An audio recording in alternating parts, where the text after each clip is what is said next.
How we doing, boys and girls? How we doing? How we doing? There is a rumour. There is a rumour. A little birdie has told me that there may finally, nearly 8 weeks into the development cycle, public development cycle, we might finally have Enchanting to take a little bit of a look at. Or fishing. Maybe we take a bit of a deeper dive into fishing. Who knows? We'll flip a coin. We'll find out. We'll flip a coin. How we all doing, boys and girls? Good morning, welcome in. Let's get ourselves sorted. Let's get ourselves set up. Hope everybody is well. I should also remember to say good morning, good afternoon, and good evening, because of course, Team Australia are getting ready for bed. And discuss your shard of knowledge discoveries. Yeah, the alphas, I still call it the alpha. Hello there. Cheerful Prophet, hello there, welcome in. The beta is still proving to showcase some new stuff to me, which is cool. For any of you guys who are on the Discord, you'll notice yesterday that I posted some screenshots of some discoveries I found. We are slowly, let me see if I can find them. In fact, they'll be in my screenshot folder. Where's my screenshot folder? Where have they gone? Where have they gone? World of Warcraft, maybe? There are some. Let me see if I can find them. I took some picturoonies. No, don't open it in Photoshop, you donkey. Oh, Lord. Hang on. Hang on. Back the truck up.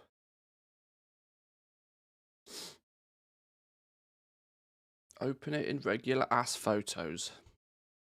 Here we go. Yeah, so I took some screenshots. We've got, can you see this behind my stupid big mug? You can. So there's a few quest lines that I've stumbled across. These are not the first time these have been stumbled across, mind, but they're the first time I've found them.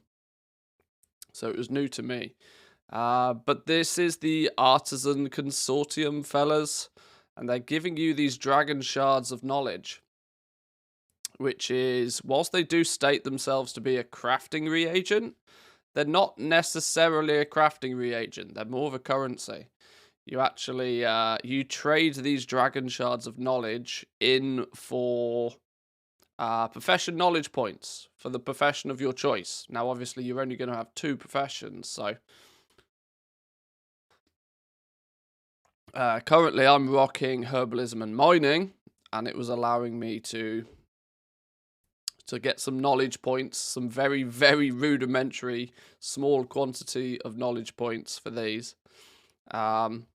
Can we... No, that's a video. Yeah, more dragon shard knowledge stuff. One of the quests had me go out and kill a big moose, and that moose gave me an esoteric dragon shard of knowledge, which then we could turn into this dude that was chilling in a cave. There was a fella, Cardin, chilling in a cave, and he has the repeatable quests to which you can then spend your dragon shards of knowledge on these Dragon Isles herbalism knowledge or mining knowledge or whatever. And after doing such, I got myself some points in the profession. So it's let me close me Photoshop down real quick. We don't need this running. So there's so it appears like there's at least going to be some questing to do to gain some of this knowledge initially, which might be a good way for them to front load it and to drip feed you the knowledge points over time. We'll see, we'll see. But let's get the game loaded up. Let's start having a look. Let's have a little looky. Let's get things loaded. Curious about the new rhinestone sunglasses? Yeah, they're a new color. They're not exactly the same. They're called rhinestone sunglasses, I think, still, but they're a different color. Are you gonna do me dirty like that, game? What's going on here? Oh, that would be why. It's already open. Update. Please don't be a massive update. Please don't be a big update. 3 meg. I think we can download 3 meg quite comfortably.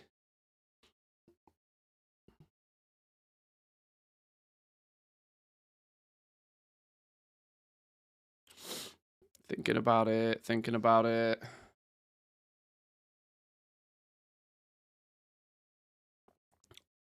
Initializing. Come on, game. Blizzard, do Blizzard things. Go, go, go.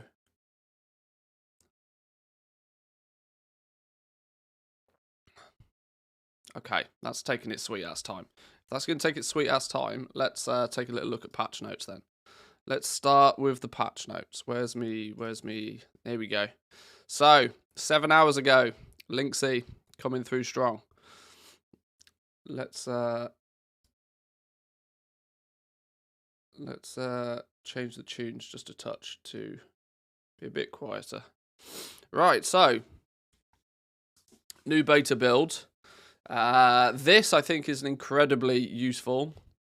This is going to be incredibly useful. They have now decided to give all of the classes. Now, at the moment, they've not done it for all of them, but they're planning on doing a starter build for everybody. This is going to be good. This means when you log on to a character, the first thing you don't have to do is analyze the crap out of a flipping talent tree. You can just select the starter build and, for the most part, get going, which is good. Is nice to see. The Dragonflight pre-patch PTR is available. Here's the PTR up, is it? Okay. I wonder what the pre-patch event's even going to be. You know, I've not even looked into that.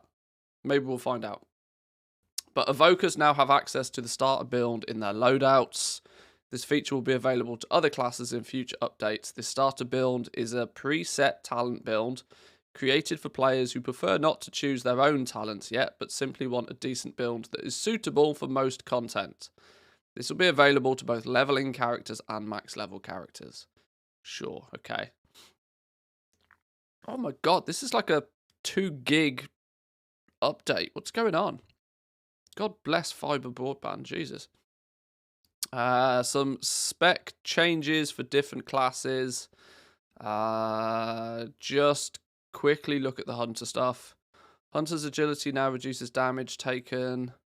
Rejuvenating wind and improved traps have swapped slots. Scatter shot is now usable with any weapon. Blah blah blah blah blah. Yeah, great, excellent.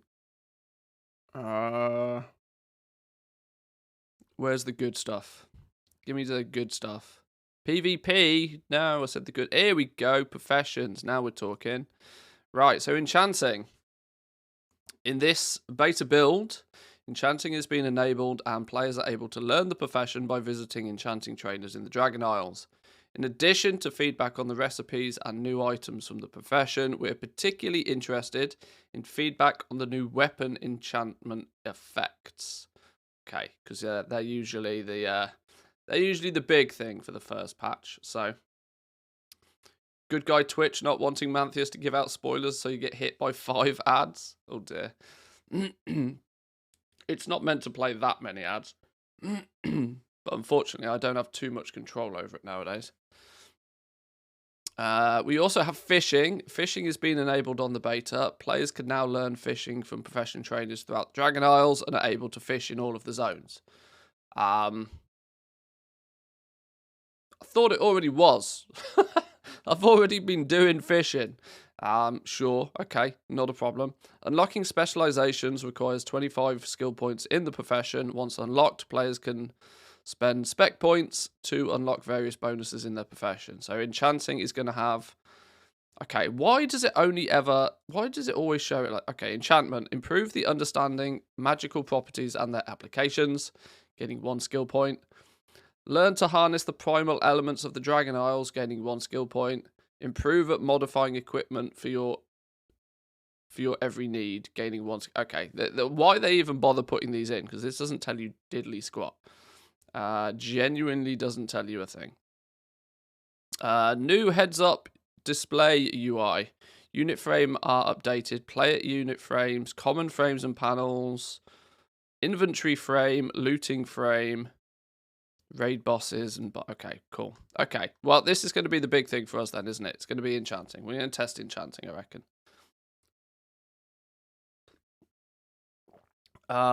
Hopefully... Oh, this is a good question. Have they put the cheat vendors back up? It's going to be a pain in the ass to test this without cheat vendors. I'm not running around farming greens to disenchant shit to get materials to test this. They better give us cheat vendors or I'm going to be vexed. Okay. Well, the beta's finally finished doing its thing, so let's have a little look about. Let's have a mosey.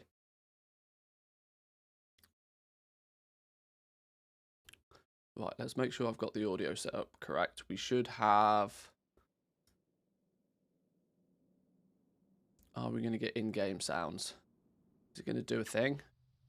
It's thinking about doing a thing. Yeah, it's doing a thing. We're good. Right. Let's just, for convenience, let me see if the test vendors are up. Let me see if the test vendors are up in Orgrimmar.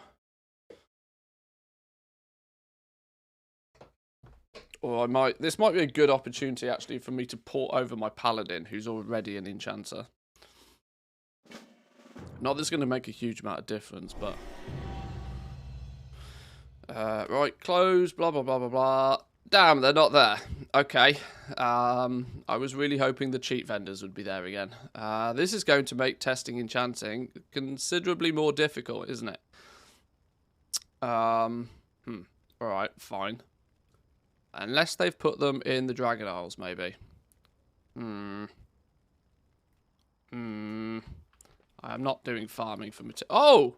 Bags of... Oh, bags look... different. Okay. Looking more in tune with... Oh, we've got all fancy heads-up displays. Hey, we're looking smart. Maybe in Valdrakken. Yeah, we might have to do some more level. We might have to get our ass to Valdrakken and do some more leveling up. It seems a bit silly, but...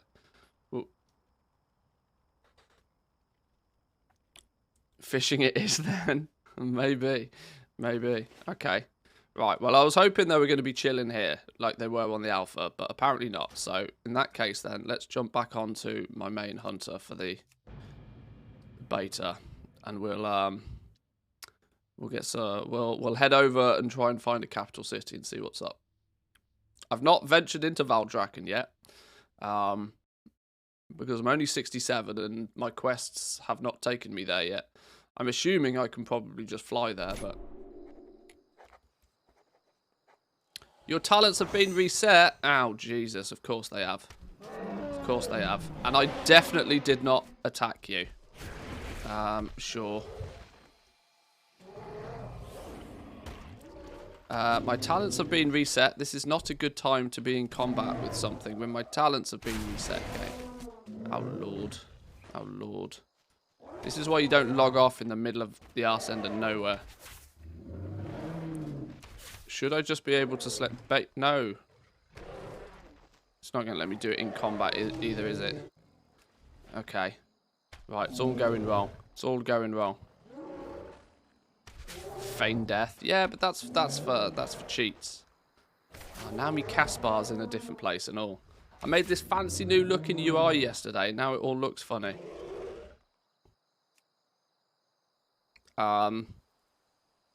Disconnected. Lag spike. Untalented and up an elephant's ass. I feel your pain. Disconnected. Beautiful. This is a great start. Please, please, please, Blizzard, do not balk my character. I need this character to not be balked. I've leveled him to 67. Please do not balk him.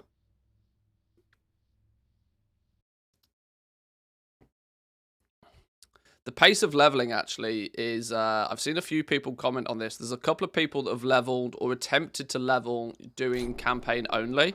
Oh my god, it just straight up reverted us back. Okay. Yeah, the campaign only is not substantial, apparently, by the looks of things, to get you to 70. which is where's me dragon points gone and all? Oh no. Oh no, we could be in for a world of hurt.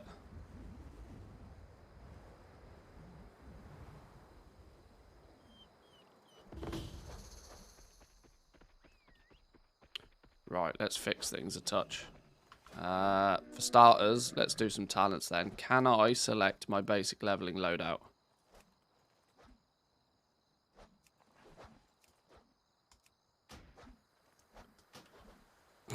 Apparently not, no. Okay, sure. Right, one of those, one of those, one of those. Some of that, some of that. Some of this, some of this. I guess we go this way. Post haste is kind of handy, but just straight movement speed. Yes, please. We need to go. Oh, what's changed? Where's intimidation? This way. Right, through there, through there. I guess we then need more of this.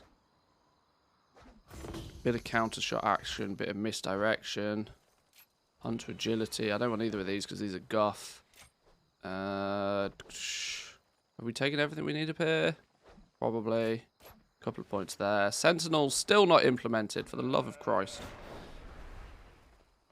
Yeah, there's it's not so much a case of that there's not enough quests, it's more of a case of that you just don't get enough experience from doing the campaign. They just need to turn the knob a little bit. They need to twist it so that the campaign only dings you 70. People were saying that they were getting like a level and a half short. People were getting halfway through 68 and then they'd finish the campaign quests. And the problem with that is that because of the leveling, if you were then to go back to the first zone where the quests are technically like level 62, they give you fuck all experience. So you really are scuffed. You have to like grind dungeons and stuff. So if it's like Shadowlands, they won't do it. You had to do some side quests in Shadowlands. Well, for my testing at least, I think that it's incredibly valuable to at least do some of the side quests anyway, because it's often the side quests that introduce you to the Artisan Consortium and unlock the sort of the features in the zones and this sort of stuff. So you're on your first character, you're going to want to do every quest in every zone anyway. But it's more of a case of when you do it on alts, that's going to be the problem. And let's not forget, it doesn't look like we're going to have any sort of Threads of Fate-esque system, unfortunately, in Dragonflight. So you're going to have to get used to doing the campaign or running dungeons.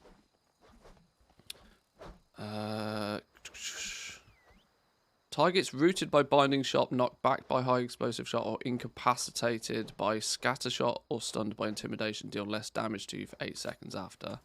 That's the one we want. The first part of this tree feels fucking horrible as a hunter. I really don't like it. I end up having to put points in shit that I don't think makes any difference. Just to get to here. I have to put 2 points in post haste, even though, you know, I mean, sure, it's utility, but like, whatever. Pet damage, do pet things. Kill command, do more damage. Then we take, we will take Killer Instinct because it's passive and it's easy. Then we go all the crit, and then we take Stampede because Stampede's fun. Now we're left with 1 point. Are we going to go ranged special attack crits cause the target to bleed? I guess if we can't take Sentinel for now, we will just go maybe this way. I don't bother trapping things for gaining focus because we do alright for focus anyway.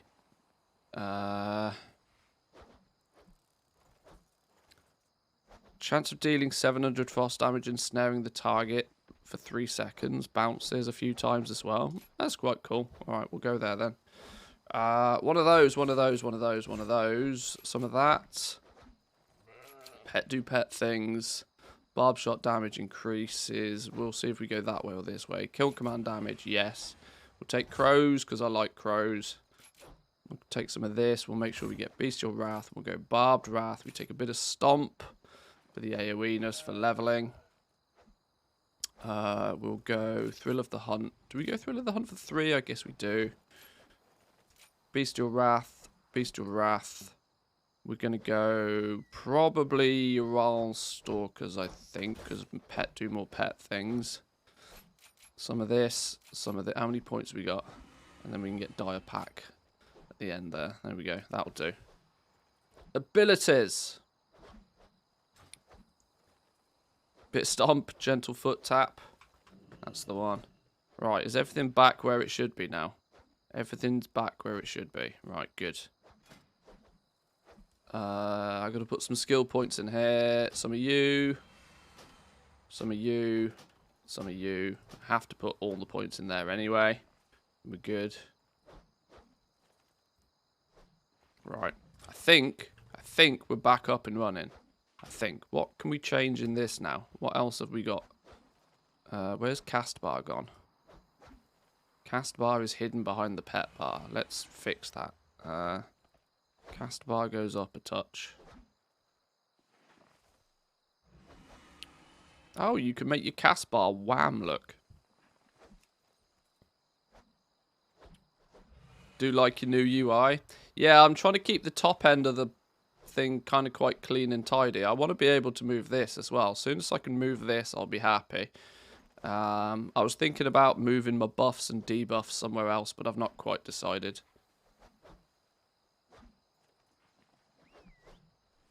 I'm not too sure if I like this setup just yet, having the mini-map down here. I keep looking up to the top right, just, you know, muscle memory to try and find out where everything is, but I like having as much area, you know, as much play area clean as possible.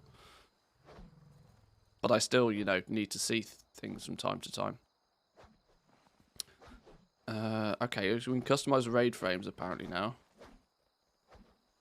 Seems like you have a lot of stuff going on around your feet. Yeah, I mean, hunter problems, right? Because you got your pet bar as well, and Cast Bar will only turn up occasionally. I could move some of this stuff further down, but then you kind of want to start having... You might end up with, like, weak auras kicking up over here anyway. I don't even know what this is. The extra abilities buttons, I don't think they really need to be quite so prominent, but they don't turn up so often. The talking head stuff throws itself up the top. Yeah, that'll do. That'll do. We'll leave it like that for now. We'll see how I get on with this. Okay, my player bar, my player UI is good, but the target UI stuff is all guff still. Can we... Have they fixed this? No. Okay, so they've made the new player frame look all fancy, but they haven't made the pet frame or the target frame look fancy yet. Okay, sure. It's just going to look odd then. Okay.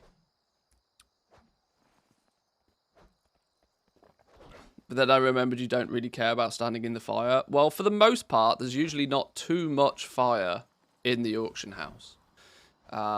If there's fire in the auction house, then we'll think about it. But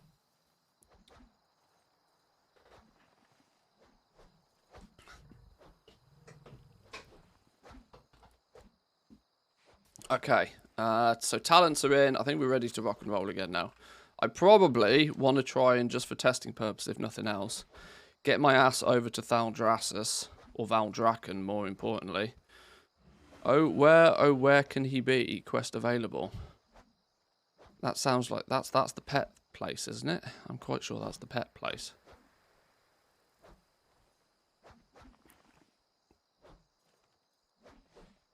I also want to see if this quest is completable yet. This one quest has been bugged for a couple of days.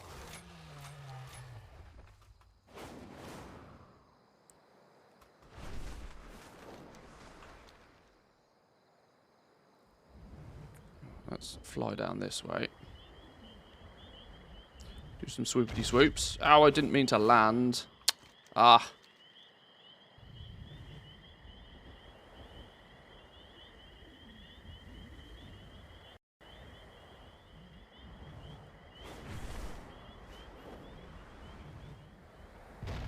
Right, can I kill a dude in here yet?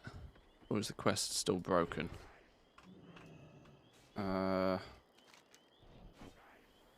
Hey, I can kill him now. Thank God, I can finally actually complete this quest after like 4 days. Shidoni, how we doing? Welcome in. Good to see you. Good to see you. Hope you're well. Today we're planning on doing a little bit of enchanting testing, maybe possibly, if I can, if there's some cheap vendory system. Hey, is there some funky effect going on? What's this funky effect that's going on out my bow? Hey, we got some cool animation. They're new. Oh! What's this?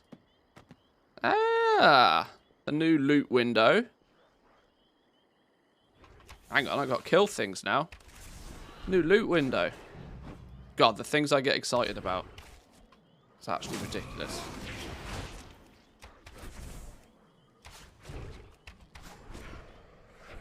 Oh, I almost want to turn auto loot off now. Ah, I think I like it. I think I like it. Right, where do we hand this quest in though? Dude round here somewhere apparently. Here he is. Here he is. I'm on a bit of a side quest to complete every quest. Every quest in every zone. Let's just, you know, complete the game before it goes live, because then I see everything from every angle. And I know what we need to do and what we don't need to do.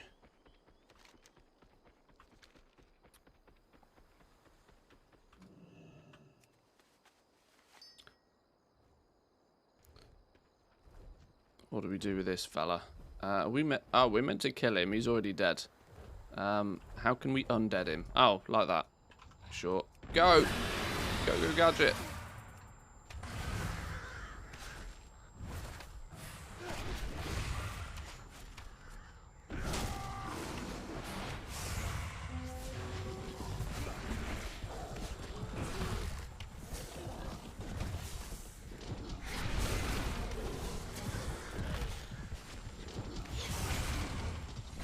Easy mode. No problemos.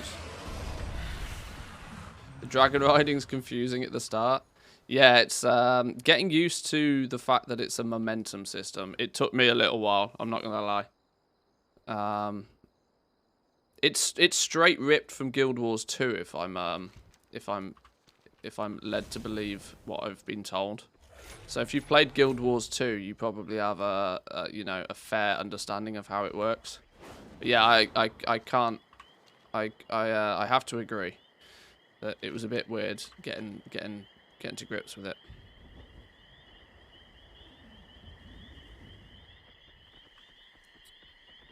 But once you do get used to it, though, it's very zippy.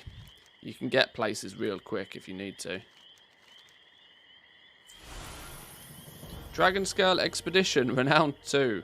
This is one thing I'm trying to figure out more than anything else. If I do every quest in every zone and complete the campaign and ding level 70, just what standing am I going to have with these factions?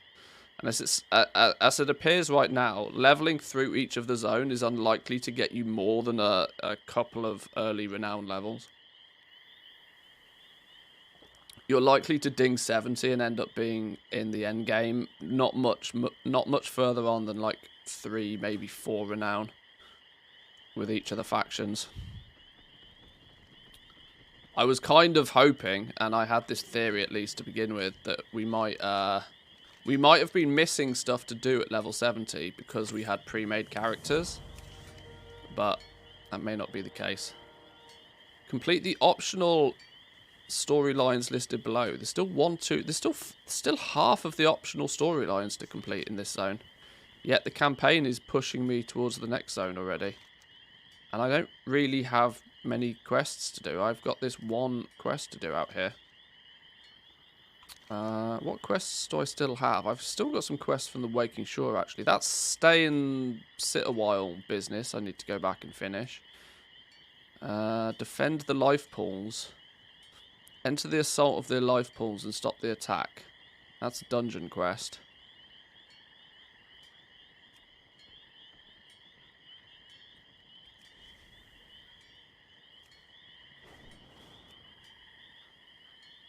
Find Stone Heart. Dragon Isle Supply Cache. Dragon Scale Expedition Commendation. 80 rep. Okay, we'll get to that before too long. Mining, I still need to gather up more sulfurous residue, apparently, for this mining quest.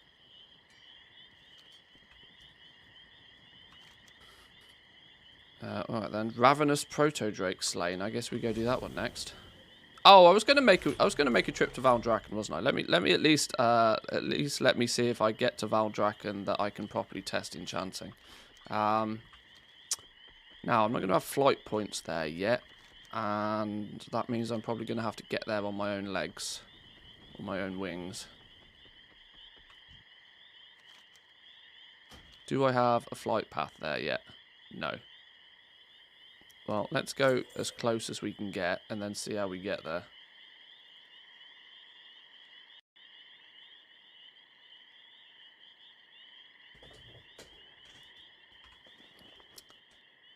So yeah, I was getting these things, these Dragon Shards of Knowledge yesterday.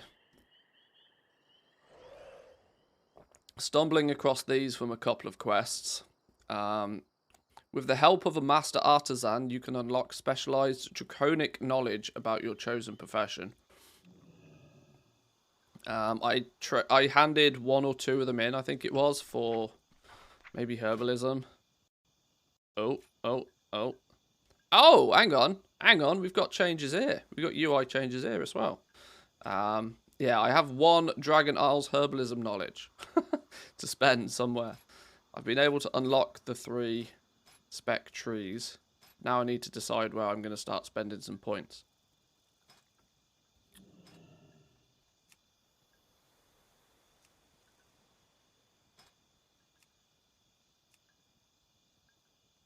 This has changed though. Now we have primary reagent difficulty. Determines how much skill is required to gather the primary reagent found here at higher qualities. Oh, nice. Okay. So regular ass Hockenbloom. To pick up Hockenbloom being your basic bitch herb. To pick this up in the most efficient manner possible, to acquire the most herbs per node, you need 240 skill points. I'm currently rocking 96. 91 from my inherent skill at herbalism. So this is interesting. This really goes to show that you're gonna have to just, you know, grind your gathering even still.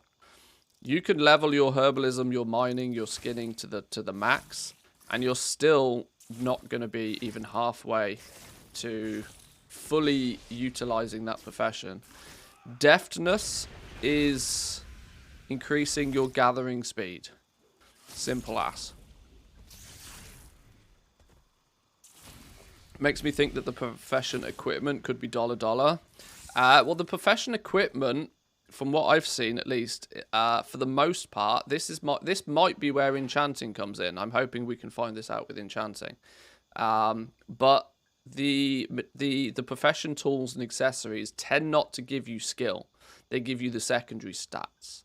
Now there's like 1 blacksmithing hammer or something that does give you plus skill.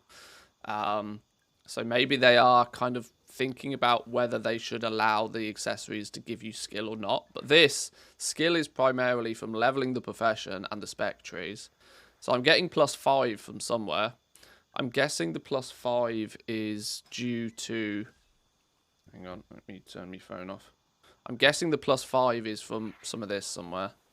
Learn how to overload. Plus deafness when gathering herbs. That +10 deafness must equate to the 1% gathering speed bonus that I've got. Bountiful harvest. Yeah, here you go. This is where that +5 skill is coming from. So bountiful harvests. What do we get from this? Improve your general harvesting skill, gaining +1 skill point per point in this spec whilst gathering. Sub-spec, finesse, point, sub-spec, refine herbs, sub-spec, perception, sub-spec, and then refine herbs. But you're passively gaining +1 skill point every time. So you could put 40 skill points in this to begin with, in theory. But the keen-eyed of you and the mathematics among you will realise that you are probably going to need somewhere in the region of about 100 to 150 profession knowledge before you can actually meet this target, I would guess. Now, the question is this is just Hockenbloom. Do the others have different 240? Are they all just 240, regardless of what they actually... Yeah, they're all 240 by default. What about the actual special herbs? 240 still? Okay. 240 is the magic number then.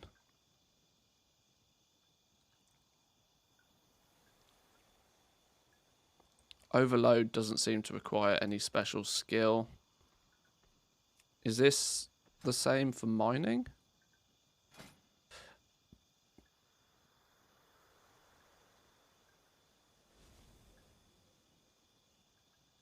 Oh.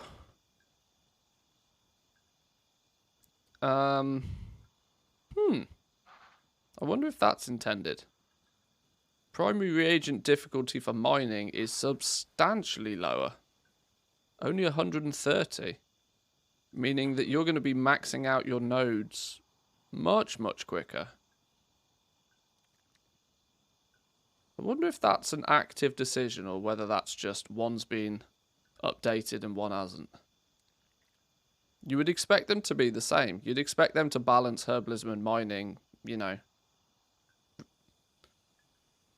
Or maybe there's more to this that doesn't meet the eye yet. Okay, well, we got deafness, increasing your speed. Perception.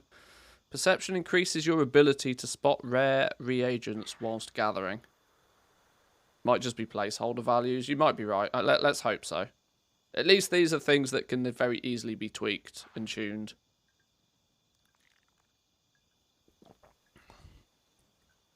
Increases your ability to spot rare reagents whilst gathering.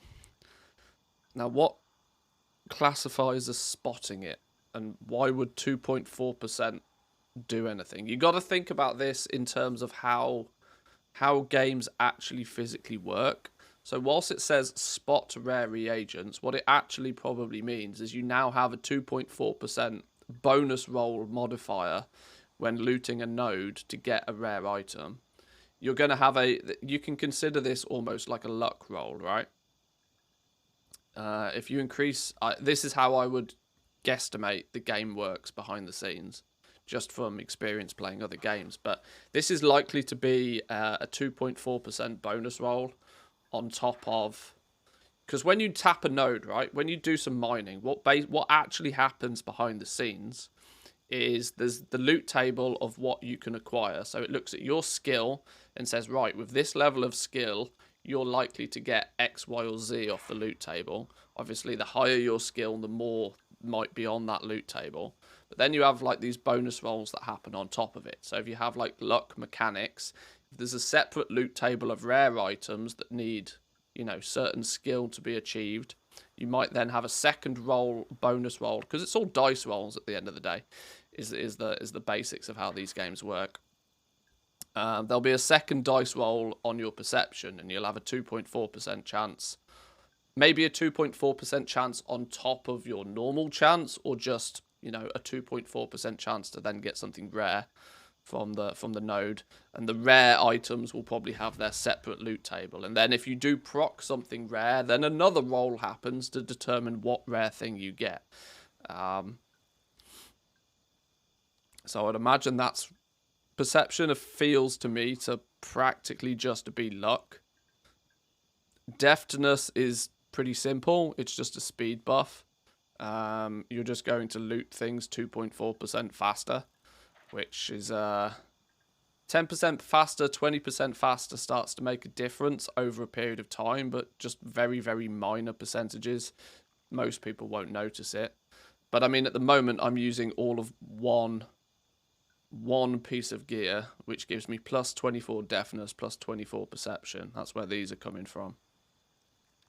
They don't seem to, this time round, they don't seem to be cross-profession. This is something that might have changed in this last patch. The other day when I was looking at this, my herbalism was taking advantage of the perception and the deafness that I have from my mining gear. Making it so that double stacking gathering professions would have been super advantageous. because you'd be able to double up on your deafness, your perception, your finesse. But it doesn't look if that's a thing anymore. This 10 deafness that we're getting in herbalism is going to be coming from one of these somewhere. Here we go. Unlocking this first node is where we're getting that 10 deafness from. Deftness. Gotta remember to pronounce the T. Okay. All right. Sure. This is the thing for me, right? When it comes to testing professions, and this is why I like to get in there early. I like to get in there early, see what's going on, because then it makes it easier to track what's changing, and you start to be able to see the direction they're taking things. Because if you only rely on develop notes, right? None of what we've just looked at and just talked about has been spoken about in the patch notes. It's all, you know, if you were to just go by patch notes, you'd be completely oblivious to any of these changes happening. So much, and this has always been the case. The patch notes for, like, talent trees and for classes and abilities have always been really good. Every minor change is documented. For professions, they never tell anybody anything. They just throw it out there and wait for people to find it. I still need to get these leveled up, though. Leveling up mining has been proven to be significantly more difficult than leveling up herbalism. Herbalism, we're still getting nearly guaranteed points every time I tap a node or pick up a herb. Mining, on the other hand, I'm really struggling to. As you can see, the only time I'm guaranteed skill points at this is by draconium deposits, which are, at least in the first couple of zones, significantly rarer.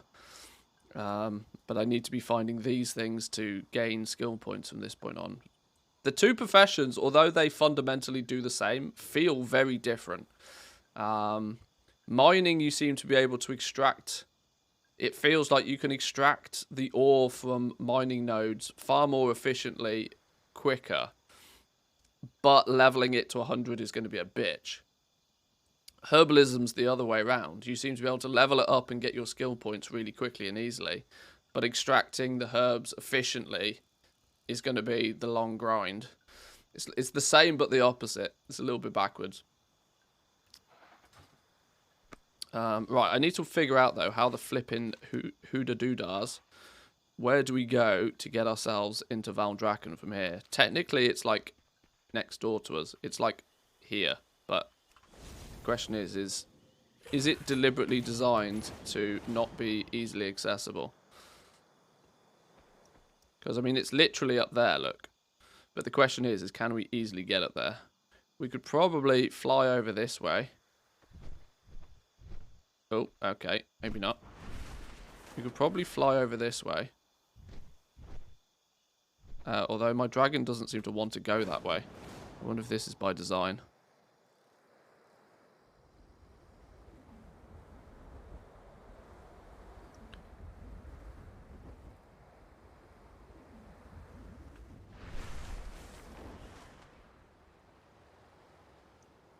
Okay, well, we might as well tap this while we're here. It's close, but so far, yeah. I've also now got to be. Well, luckily I am level 67, so I can deal with this stuff all right. But as far as the storyline goes, I'm technically not really meant to be here yet. But you know, dragon riding. One thing that might be worthwhile doing actually is play testing just how quickly and easily you can get to Valdrakken, because if there's specifically quests. There doesn't appear to be anything that we can really do by getting here initially. But, you know, it's the capital city, so having access to the capital city is always going to play dividends. Try to figure out where you can do some enchanting. Yeah, exactly.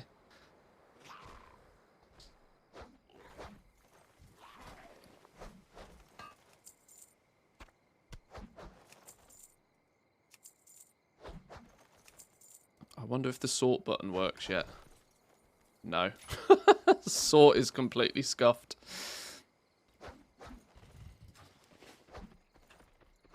Okay, we can probably work our way to somewhere. I could really do with just, like, finding a flight point more than anything else. Can't do that while in combat. Now I don't know where my feign death button is. It's here.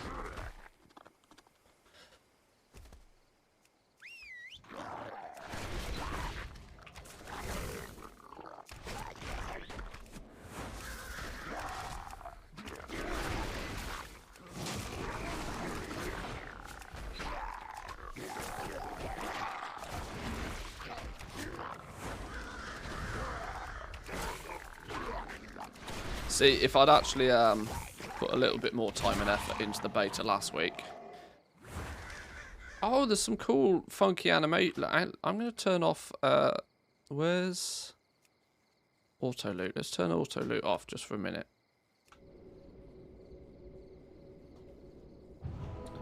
There seems to be some funky animations and stuff for the looting now. Vine flower fibers. It's got the common denominator to it. Or tag, whatever you want to call it. Add the vine fibers to your Dragon Isle supplies. Goes in the bag. Okay. From a UI perspective, it's nice to see this sort of stuff native, because they can do fancy things like this. Titan touched Hockenbloom. Is that going to work again? That might work against us, mightn't it? Because it's going to put us in some random location we don't want to be.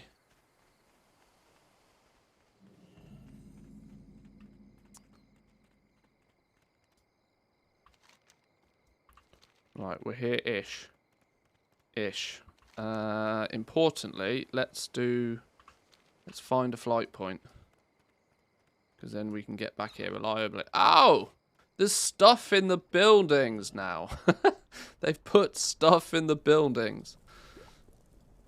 It's all aesthetical, but at least they've put stuff in the buildings. Or, well, at least this building. My only real experience of Valdrakken as a capital city was from the early days of the alpha, where it was all a little bit empty. There wasn't much going on anywhere. I know I could be using my dragon riding right now, but I'm taking in the scenery.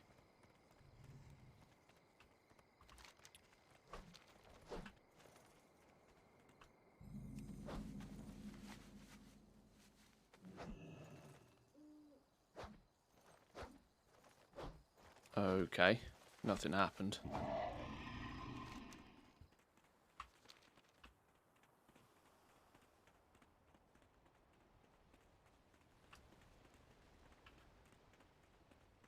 Saw an NPC called Bron, and there was a hope it was the same Bron as Shadowlands. You can hope.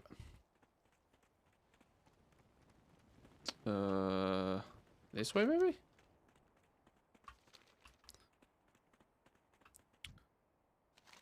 Falling water security. Of course I have a ticket. Wink and pull some coins from your pocket. Whoa, whoa, whoa, whoa, whoa. What's going on here?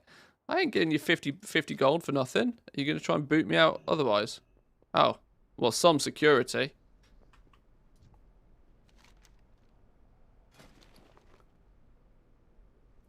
Falling Water Overlook VIP entry pass. Stack of VIP passes.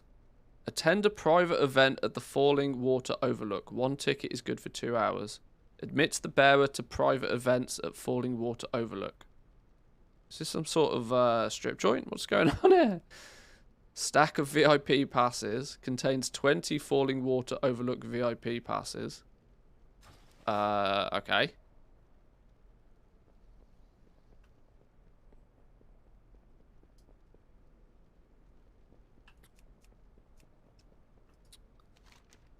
What are tickets for? Purchase a ticket with us will allow you to attend a private event at the Falling Water Overlook. We shall clear out the premises, allowing only those who have purchased tickets to enter. Let's buy a ticket then.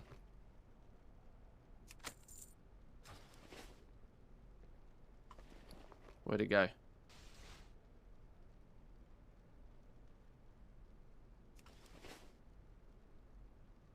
Now it's phased me.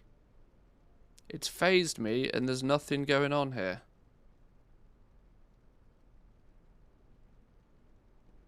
Okay. Why would... What's this? Dragon Dish Meat 3. I can... It seems interactable, but not.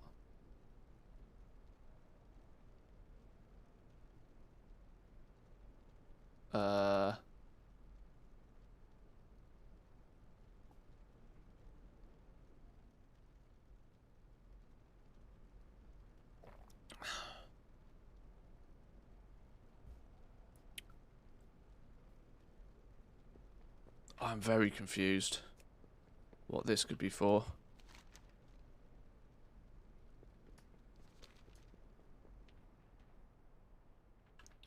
Now there's a queue of people outside. And I've been disconnected. Sure, okay.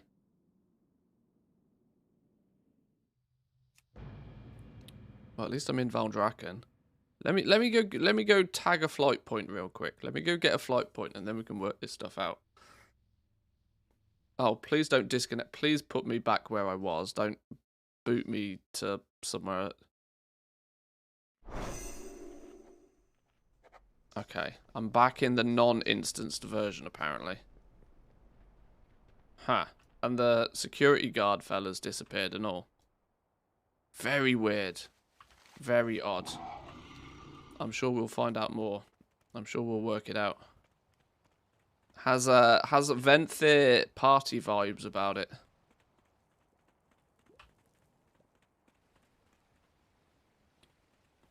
How do you make the HP bar like that? Is it default? Yeah, they've updated the new UI is in for your character nameplates.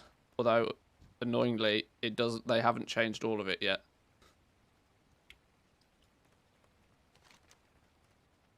How the flipping hell do I get up from here? Is there an easy up route? Oh, that way. I'll just dragon ride up there. Right. Cheat the system. Okay, this is interesting. This show your... Okay, I'm going to have so many questions. Let me get this flight point first. Ah! Stupid game. There we go. Right, flight point. We're in Valdrakken officially. Good. Is it in settings? I can't see it. Can you tell me where to find it? It just automatically did it for me. If you go to edit mode, you can change things in here. There's no options to change it though at the moment. It just either is or it isn't. Right. One thing I was curious about was that if we get to Valdrakken nice and quick time... Now, unfortunately, I am level 67 already, so this is maybe not the fairest of tests, but at least it means that we can get to if you can get to Valdrakken, it appears like there may be some daily quests that kick in nice and early. What's this quest called? Show your metal. This is clearly going to be a artisan's metal quest. Let me take a little bit of a looky on the old wowhead at this quest. If we search for show your metal, at what level does it claim this quest is accessible?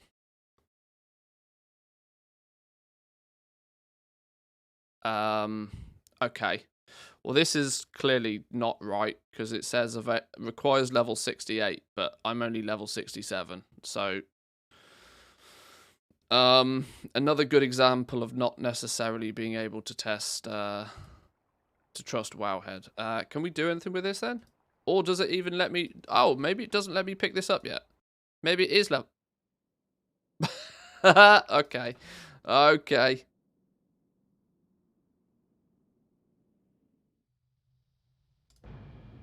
This is a rip-off. Disenchanting doesn't give skill points. At best, Disenchanting only ever gave you a few skill points. I'm not surprised it doesn't give you any skill points now. Oh, it's put me all the way back here. Okay. I am clearly in an area of the game where the game doesn't expect me to be.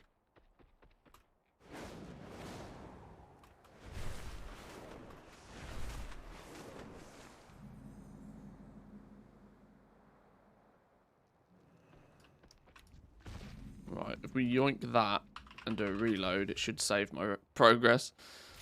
Right. Let's try this again.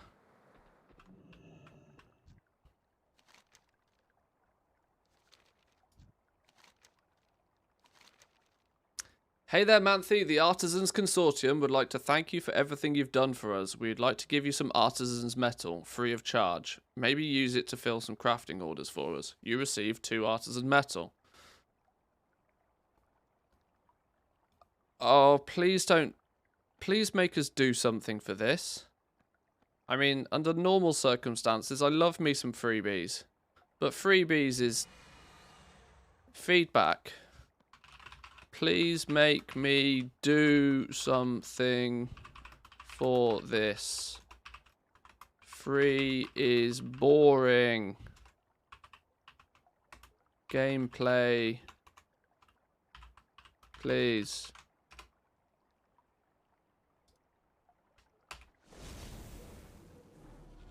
There's no submit feedback button. Well, I guess you're just going to have to... Okay. I just got 2 for free. I just got 2 artisan metal. Do we then... Oh, God. Please don't make that just log out your characters here. Log in every day. Just get currency for free. Please make me do something for that. Even a daily quest is better than nothing. It adds some value to it. If you just dish it out for free, I don't like that. Not a fan of free. Because then it gives justification for them drip feeding it to you in disgustingly small quantities. Oh, well, it's free, so just log in every day and get it. No, no, we don't need a login daily reward. Okay.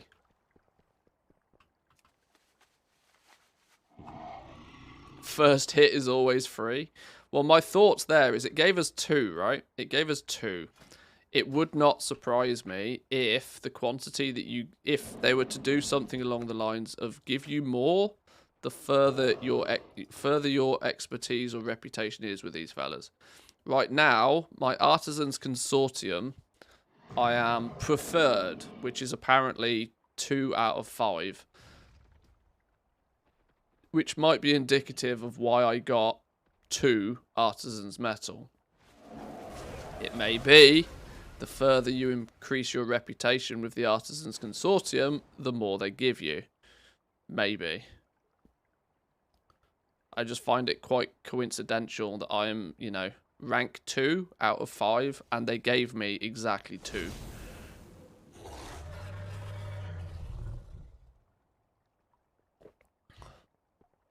Either way, we learned something new. You need 200 for some equipment, so I bet you'll be getting more. Well, yeah, there is that.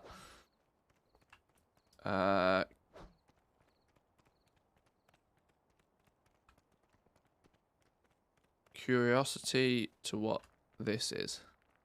Is this where the auction house is? By default. I should remember this, but... Yeah, default auction house. Is there a... No, just 3 auctioneer dudes. They're still insisting on... They're still clearly insisting on the work orders being somewhere else.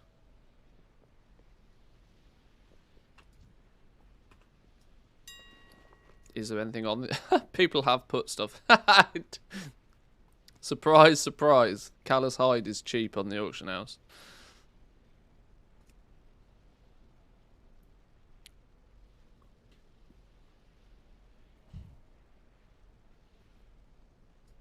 Profession equipment. Jeweler's apron. Alchemist's robe. Containers. Netherweave. I'm just seeing if there's anything new or whether it's just people throwing up just dumb shit. That lava bolt crossbow. Sure.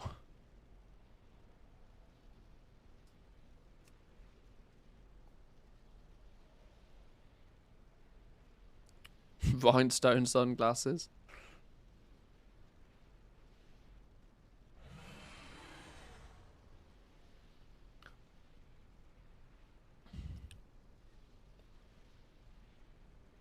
Cartographer's calipers. PvP trinket. Dreamscape prism. Also a PvP trinket.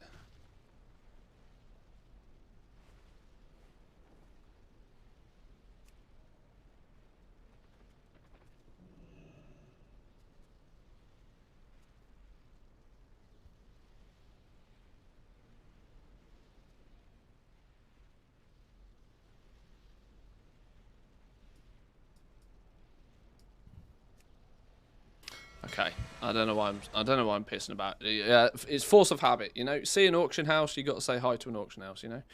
Right. Hot Springs Spa Promoter. Go to the Valdraken Hot Springs Spa. I'm intrigued. Where's the Valdraken Hot Springs Spa? Up the top there. Okay, well there's clearly already more stuff to do in Valdraken than there was on the alpha.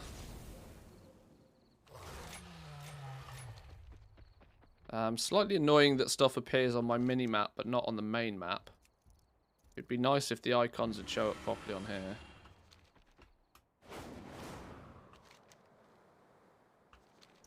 Seems me to want to go over here though for this quest.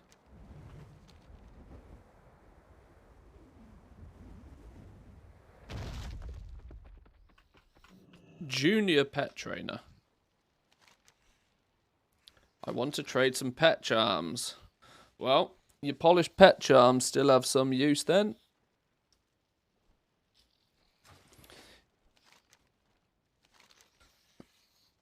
You'll receive a new pet and some pet battle bandages. Oh, is this... Oh, they were saying they were going to do an intro quest for pet battles. Maybe that's what this is.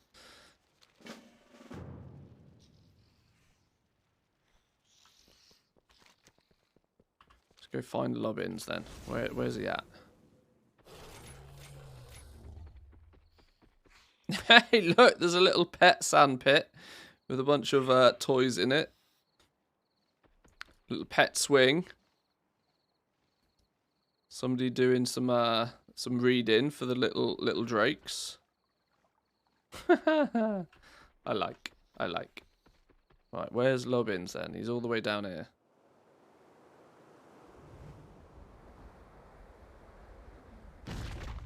Injured Lobbins? Oh no. Heal up, little fella. Oh, please don't make that be it. Now I've got to get my ass all the way back up there. Oh, Jesus, of course.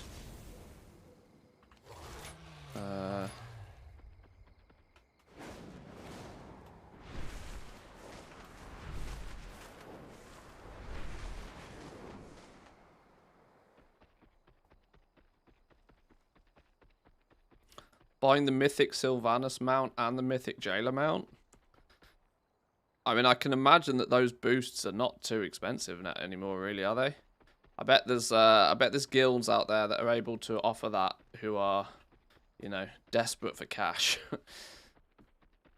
Won't feel like I have to farm them down the line. If I was dedicated enough to collecting mounts, I'd probably join you in that adventure, but yes, guilds, yeah, sure. Hey, we got ourselves a Lobbins. New pet.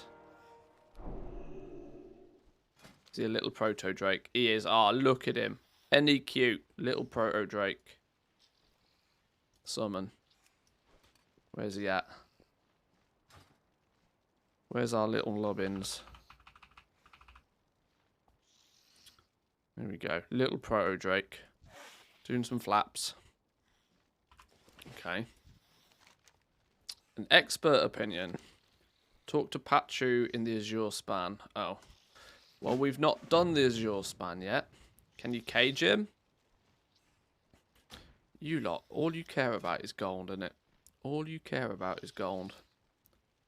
No, you can't. No caging of your Lobbins. So the irony is on alts, you'll probably end up deleting him. Sad face.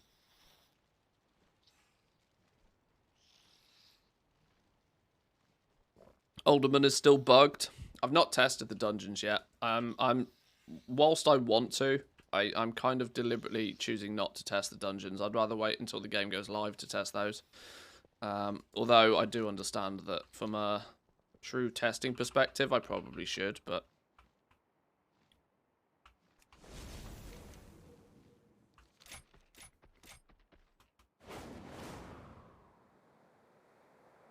now I have a decision to make, because I haven't finished I haven't finished testing enchanting and herbalism. Sorry, herbalism and mining. Yet. I kind of want to train enchanting. There's no cheap vendors over here though either, is there? Can't disenchant looted greens? Oh lord. Is there a cheap vendor kicking about around here? There was a few floating about at some point.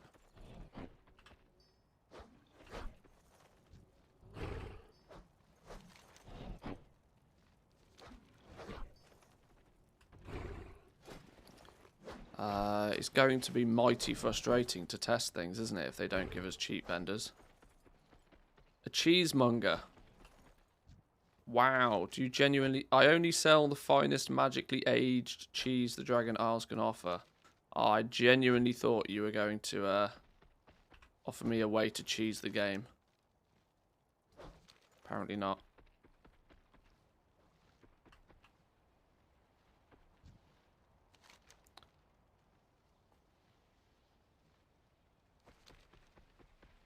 Got baited so hard.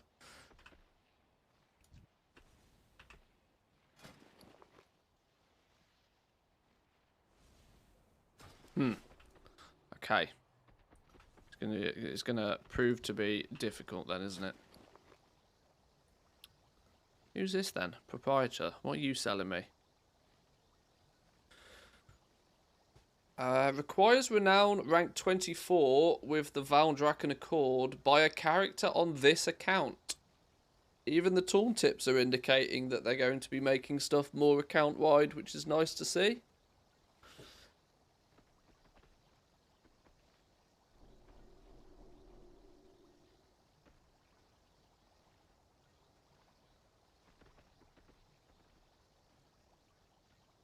At least from a cosmetic standing, anyway.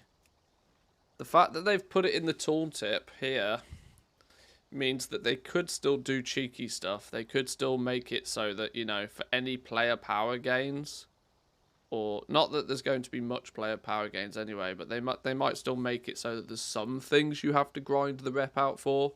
You know, one of the Blizzard butts. Oh, if it's cosmetic, sure, you can have it account wide. If it's not cosmetic though, fuck you.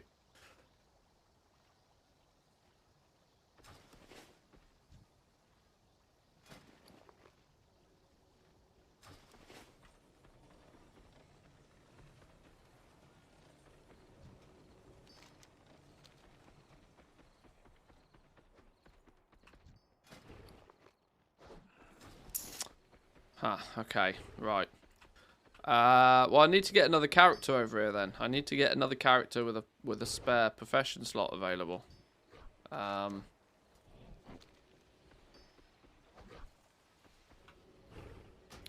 let's leave this fella here then.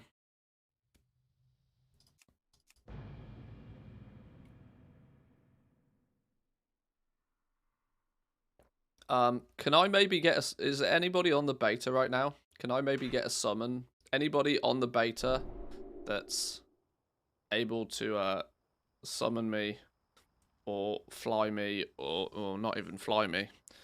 Can I get a can I somehow get a summon to Valdrakken on this dude? As I don't easily know how else to get there. On the wrong faction? Okay, I'll make a character on Alliance. It doesn't make any difference to me. Maybe I'll just bring my enchanter across. We still only get level up characters.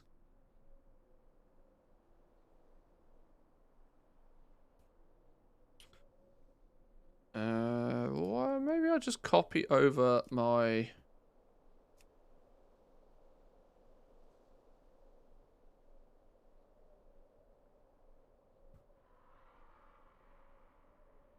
Where's my actual...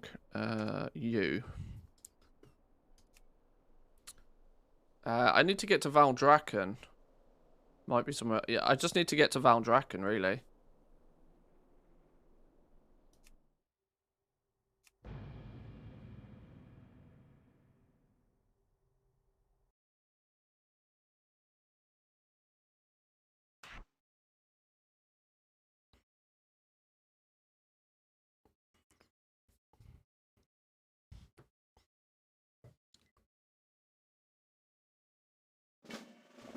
I'm not particularly too keen on dropping herbalism and mining to test enchanting before I've even finished testing herbalism and mining, if you know what I mean.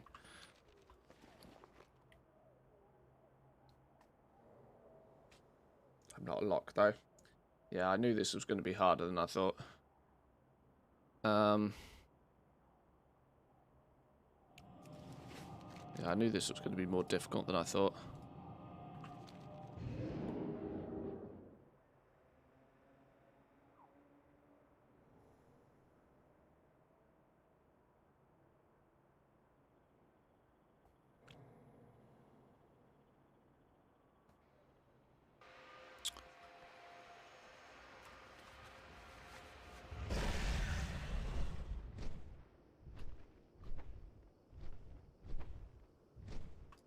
Oh, actually, I wonder, can I now...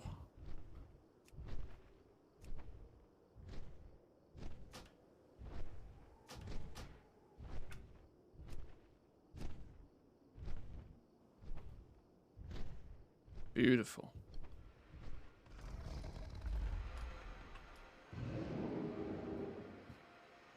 I wonder if they've set up portals for mages yet. Don't know.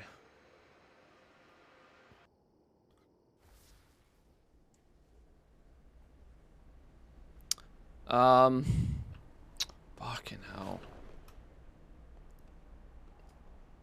He might just have to wait. He might just have to wait. No ally warlock in Valdrakken right now. Derp. Okay. He might just have to wait. Alright, fine.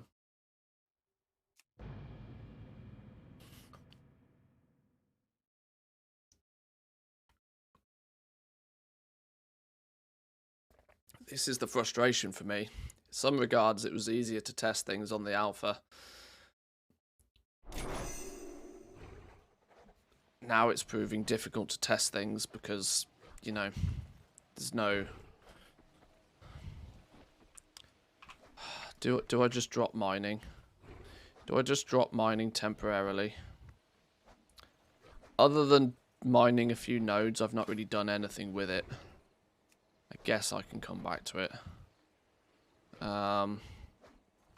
Sure. For the content, boys and girls. For the content.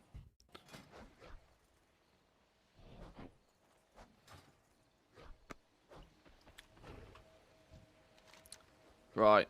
Enchanting. Let's go.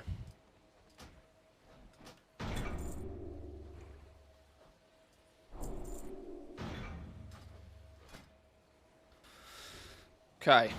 No, not classic enchanting. Dragonlight enchanting. Show unlearn. Right. Right. Okay. Chromatic dust. Finishing reagents, the essence of tear, the wisp of tear. These are exactly the same. Cloak enchantments, chest enchantments, bracer enchantments, boots, rings, weapons.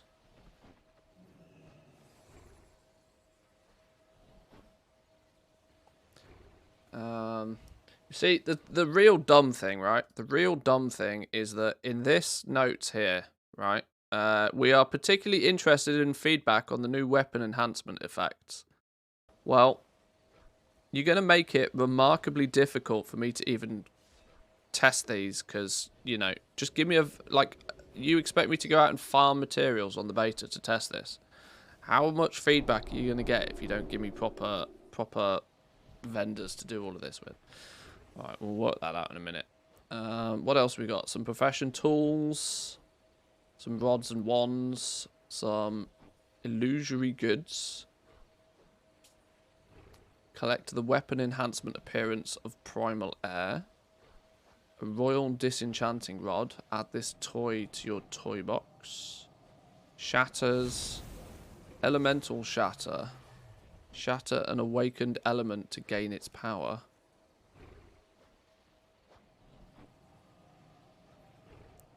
Shatter an enchanting reagent into 3 of a lesser rarity. Resonant crystals you can turn into shards. Shards you appear to be able to turn into dust. Okay. Magical merchandise. Order elemental. Teaches you how to summon and dismiss a companion. And a magical lockpick. Manipulate the lock on a magical bound chest to gain the treasure within it. Okay. Well, let's start at the top then. Let's see what we get. Graceful avoidance. Recipe difficulty, skill, inspiration procs, everything like this looks kind of what we expect it to be. Permanently enchant a cloak to increase your avoidance by 125 and reduce fall damage by 10. Increase your speed by 125 and reduce the cooldown of your Hearthstone by 3 minutes. These are relatively regular expected stuff. Increase your leech and heal for 1k per second, roughly. Flat avoidance, flat leech, and presumably then flat speed. Okay. So if you throw shards at it, you get a little bit of a better one. Okay, sure. Chest enhancements. Chest piece to increase primary stat by 778. That feels like a lot. That feels like a lot. My main agility... I've only got 2,700 agility to start with. You're going to increase my chest by 778. Okay. Damn, son.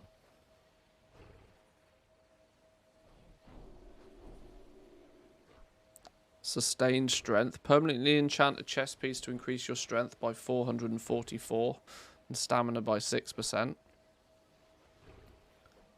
Let's not forget though, I'm in item level 275 gear. I'm still in like basic ass leveling gear. The likelihood is that as soon as you start rolling around in item level 350, 400 gear, my stats are probably going to go through the roof. Sustained strength, reserved intellect, and accelerated agility.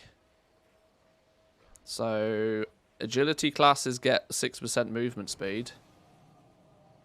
Intellect classes get 6% mana pools. And strength classes gain 6% stamina. I mean, movement speed is a big win there, I guess. Or just straight stats. No messing about. See, the weird thing is, it's just a straight stat. If you're like a strength class, you probably don't care so much about 6% stamina. You'd probably be like, you know what? Give me 300 more stats. It's probably better than... I don't know if mages and warlocks or people really care that much about their mana pool nowadays either. Movement speed's a nice bonus for sure, but I think you still just want mad stats, right? That's weirdly going to be... That's the cheap one as well. This one uses only the dust and the shards. The more expensive ones, in my mind... I don't know. Maybe it's because Arcane Might or healers. Yeah, possibly.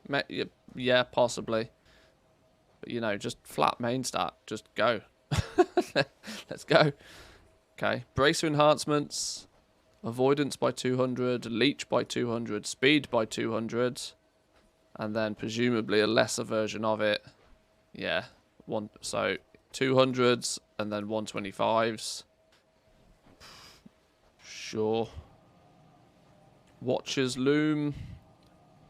Increase your boots. Stamina on boots by 150. Mounted speed by 12%. Movement speed by 6%. So we're going to have, like, Enchanting is going to be pretty good for mini speed sets anyway. Okay.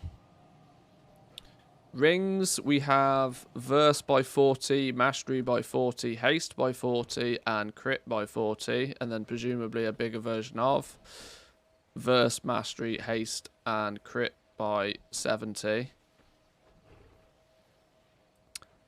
We'll come back to the weapon enhancements in a minute, because that's the thing that they claim they want us to actually properly test. Profession tools. Permanently enchant a gathering tool to increase your deftness by 150. This could be Enchanter's ticket to success. If you get to enchant your profession tools, I've already sort of I've been thinking about this a little bit, that there are definite... Oh, actually, this is interesting. You can increase your inspiration, but there's no multi-craft. There's no... These, like, perception, finesse, and deftness are gathering stuff. So your gathering tool, your... Increase the finesse on a gathering tool, increase the deftness on a gathering tool. Weirdly, by two completely different numbers. You can increase your deftness by 150, but your finesse by 262 for the same cost. Okay. Your perception is 262 as well. Maybe it's just that the deftness is not being rebalanced. 262 sounds like a very calculated number. I think that's going to break down to like 26%. That's a lot. That's actually that's a metric ton of stats. Bearing in mind that some of the gear in the first place only has like 25 to 50 stats on it natively. That's a good 26% perception. I think these numbers are probably not finalized. Inspiration is like your luck for crafting though. So you see these are gathering, gathering, gathering. And then inspiration is your luck modifier, which, if you are a crafter, you will want this. There's no way that you're not going to want this. This is money for enchanters. This is absolute money. And obviously you've got a quality situation on the go here as well. Quality 1 is inspiration 150. Quality 2 is inspiration 169. So quick maths, I'd expect quality 3 to be somewhere close to 200 inspiration. That's 20% inspiration. 20% chance of being inspired when crafting is monstrous. And if you can put that on... Okay, you can only put that on your profession tool. Yeah, and there's not a single crafter that's not going to want this. Does it go to rank 5? No, this will only go 3 ranks, I would imagine. It doesn't actually state, but I would imagine this is only 3. It's only really gear that goes 5 ranks. Screw Blizzard and its invisible walls. Was trying to cheese my way to another zone, but there's a wall. Yeah, they do that sort of thing. Okay. Yeah, there's not a single crafter that's not going to want this on their tool. Resourcefulness might be more beneficial if people go like the prospecting route or the milling route or the alchemy route. Because resourcefulness just limits or reduces the materials needed to craft things. But 15% chance of less material usage is also big. And that's just quality 1. Okay, yeah, this is money. This is money right here. The rest of it is just fluff so far, but this is money. The problem is that they're going to be... It's going to very aggressively depend on how much these materials end up costing. Rods and wands. We're actually making the rods and wands. Making a wand. 391. They've changed the... They've rebalanced some of the item levels on this stuff as well then, by the looks of things. 391 to 401. It was 393 to 403 last time. So they've been tweaking and adjusting item levels of crafted gear. Primal alloy that comes from blacksmithing. Runed writhe bark, which... Well, writhe bark is a herb. Where does a runed writhe bark come from? Is that made by alchemists? I can't remember, you know. I should probably learn that. I should probably work that one out. Resonant crystals and vibrant shards. So there's no... And unless this is a tricky one, which I don't think it is, there's no like special bind on pickup materials needed for any of these. But the end result product is bind on pickup still. What embellishments can we add to it? We can't tell yet because we haven't unlocked the ability to use them. Great. Runed titanicium, titan, I can't say this word. Titan rod. Plus 10 enchanting skill. So they are going to allow you to add skill points in some scenarios with your tools. That's going to be a learn to craft and make ASAP. Basic one is going to give you plus 6 skill and 56 of a random stat, which you can craft and sell on the auction house. This one, though, is bind on pickup, 132 of a random stat, which apparently you're going to be able to customize that stat, I would guess.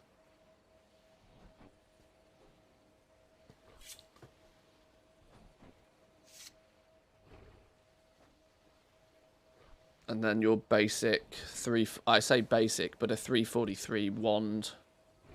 This is going to be a practically an insta buy for anybody that uses wands when they ding level 70, I would guess. This is like your heroic level gearing. And let's not forget, in the first week or so of an expansion, even pre-dungeon level gear sells for just mad money. Mad money the first week. I remember selling like quick octane rings. What was it? Item level 150. I want to say 151 quick octane. Was it 151? The basic of basic quick octane rings. I remember banging those out all day for like 10 to 15k a piece.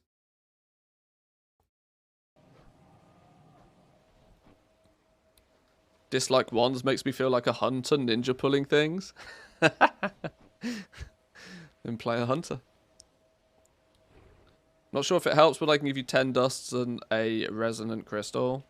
Put them in the bank. Put them in the bank. Don't get rid of them. I might tap you up. I might tap up the community for some materials at some point. I'm still going to hold strong that they put the test vendors back on. These are just appearances of primal air, appearances of primal earth. Sure, whatever. Primal mastery. Collect the weapon enhancement appearance of primal mastery. Royal disenchanting rod is a toy. Disenchant a player on a 5-minute cooldown. That's quite funny. I like that. Disenchant a player. Primal invocation extract. Perform an elemental invocation, transforming into the elemental summoned for 20 minutes. Huh. Okay.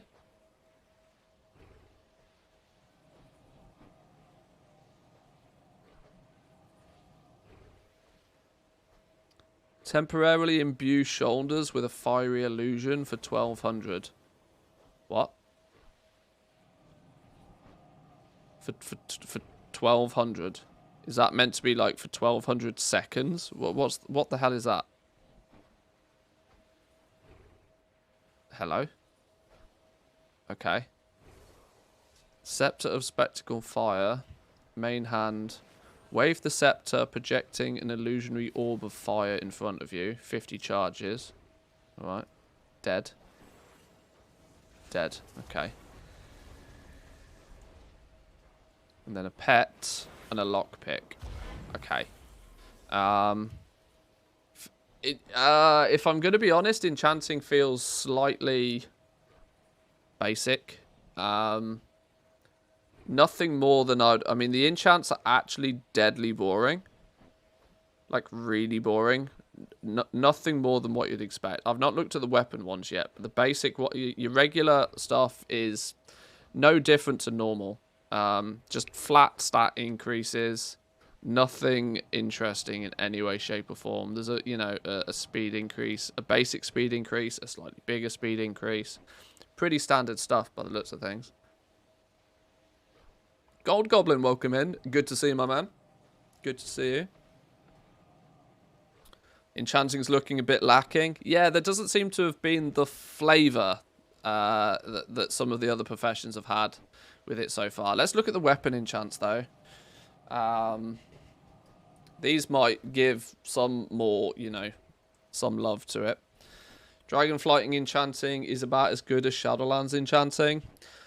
The money feels to be in the profession tool enchantments so far. If these numbers are semi-accurate, these are going to be a must-have on any gathering tool, on any crafting tool. These are going to be a must-have. Increasing your inspiration by 150 is massive. That's going to be an absolute guaranteed must-have for crafters on their tools, simply because that translates to 15% inspiration. To acquire 15% inspiration by any other method is like literally tens, if not hundreds, of profession knowledge points. That's monstrous. Same if you're like an alchemist or something. Whoa, okay. Did I say something bad, Blizzard? I didn't mean it, honest. Back it up. Reverse. Let's try again.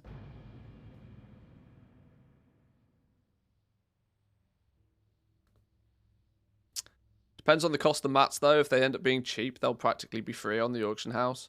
Well, this is always a problem with Enchanting, right? Enchanting starts off really high priced, super expensive, because nobody's got crystals. Nobody's got crystals because nobody is disenchanting epics. Epics are, for the first patch, it was so funny at the beginning of Shadowlands, because epics just didn't exist. There was not a single a crafter could not craft an epic to disenchant regardless of cost. They just physically couldn't. The only epics that were in existence were for Mythic Zeros, which people could run one run of Mythic Zeros a week. People were even killing flipping, what was that dude in Bastion that if you killed him he spat out an epic crystal? People were farming that dude on alts just to get crystals.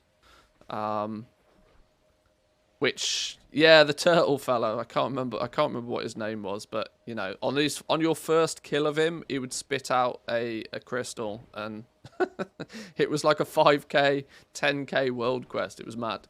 It was a one-time only thing though. But yeah, in the first patch, there's like practically never any epics going around, which means people aren't disenchanting any epics, which means anything that uses a crystal was like 10, 15, 20,000 gold plus.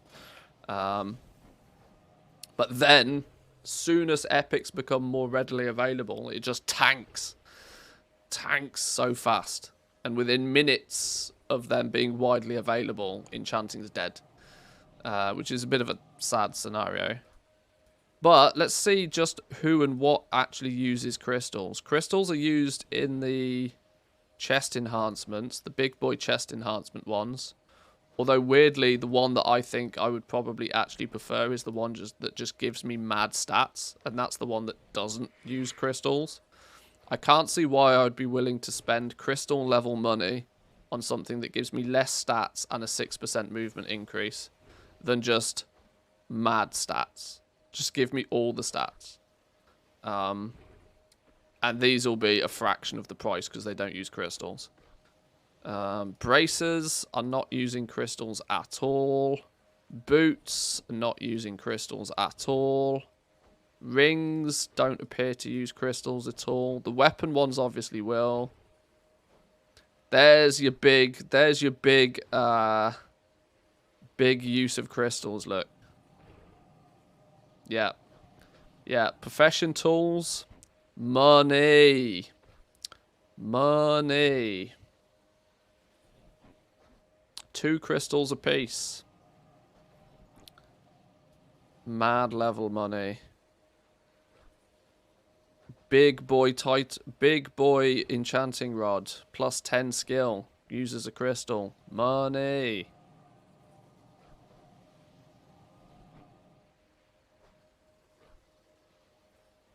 These things nobody cares about. Not early days. Nobody cares. Nobody's going to spend big crystal money to begin. 5. Jesus. Okay. Could buy epic anima gear, disenchant it later, but that got fixed pretty fast as well. Yeah. Then the game just ends up becoming how do we get the crystals? It may, you know, end up being something similar.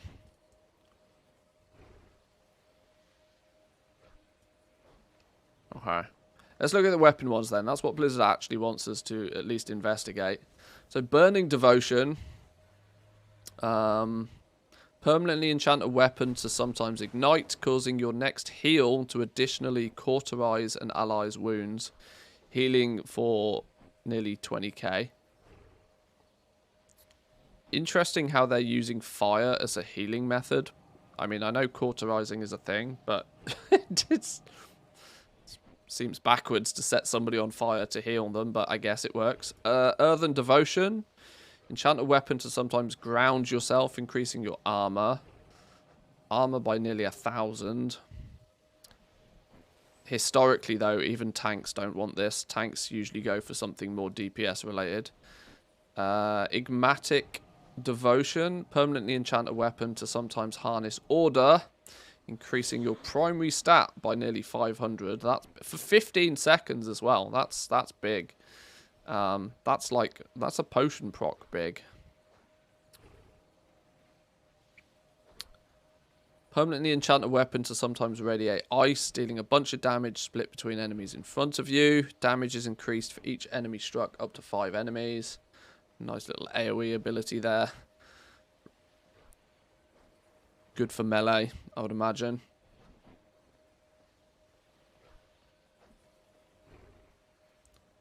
Permanently enchant a weapon to sometimes sway the winds, increasing your haste by 678 and speed for 239 for 15 seconds. This will be a big one because everybody's chasing haste at the beginning of an expansion. When you've only got basic bitch gear and your secondary stats are not just pumped through the roof, people are always chasing haste. Doing things faster always leads to more damage early expansion. So your Wafting Devotion is going to be a big one. That's going to make Awakened Air somewhat valuable. This is a so far this is a common occurrence. The Awakened Air and the basic version of it, what's it called, the Rousing Air, they are going to be the lucrative one, I feel, because in many cases they go to like the haste missives, for example, use a whole bunch of these as well. If people are aggressively stacking haste because it's early expansion, the Awakened Air is going to start off being very expensive.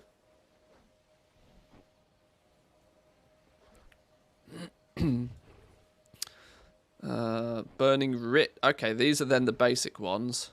The devotions are the big... So that was the big boy devotion ones. We have one that bumps your haste, one that gives you a bit of a frost AoE, one that gives you just flat primary stats for 15 seconds. Presumably just turn it into a weak aura so you know when it happens. Random proc.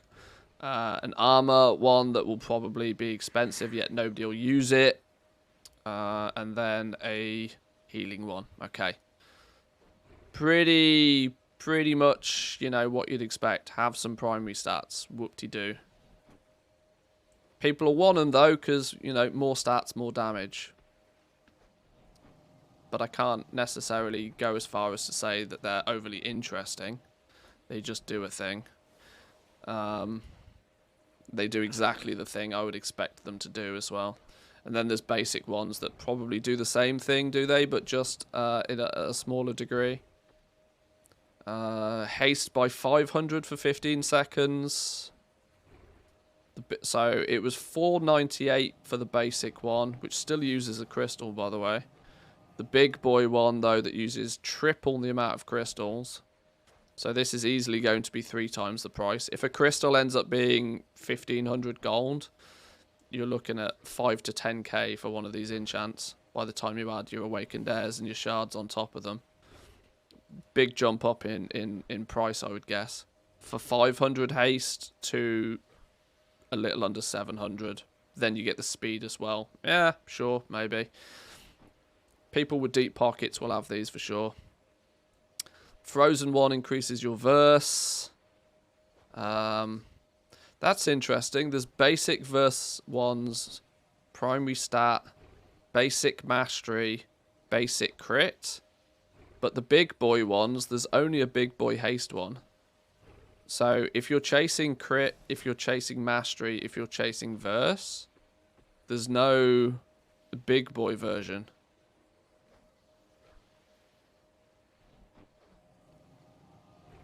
Okay. Haste seems to be... Haste gets priority on the big boy enchants, apparently. Seems odd. Okay. I can't say I'm overly inspired by enchanting so far. Sure, you make a... You make a companion. They end up making a companion every expansion, it feels like. There's the shatters. You can take... You can presumably take a crystal and break it into shards. Not that you're likely to do so. Very early days, and you can presumably take shards and turn them into dust. This becomes a thing eventually. One question, I suppose, is acquisition of patterns. I guess. What do we learn via... What do we learn via just leveling it up? We gain the basic wand, ring enchants, some basic ring enchants to begin with, the runed draconium rod, basic enchanting tool. That's going to be an insta-craft the second you get the ability to, because it gives you +6 enchanting skill at skill 10. Some basic bracer enchants. The ability to recraft equipment kicks in at 15. Why would enchanting need the ability to recraft equipment? Oh, for the wands. Okay, to recraft the wands. Yeah, sure.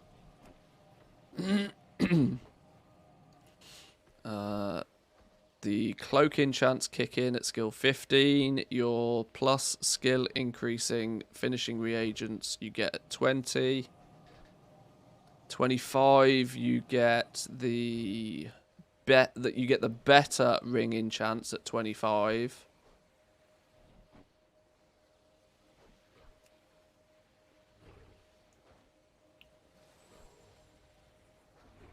And then at 40, you get okay, so you're getting the basic weapon enchants via just the trainer. The trainer's going to teach you the basic ones. You're going to have to go out and do something to get the better ones. Question then becomes, what is that better thing? Less impressed with enchanting. I would love to be able to see the spec trees, but I can't even see the spec trees without leveling it up. And I can't level it up without materials.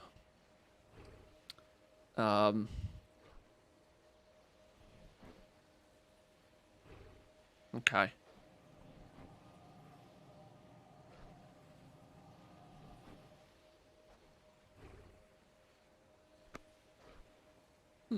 Yeah, the money's definitely in the profession tools. It seems very clear that that's where the money's going to be to begin with.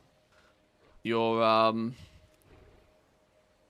crystal usage is going to go into making these things. Saying that though, you did not learn these. You did not learn these via the trainer. None of these were learnt by the trainer, so you're going to have to do something to learn these. All of these somethings, for reference, is usually through these fellas. Often unlocking certain...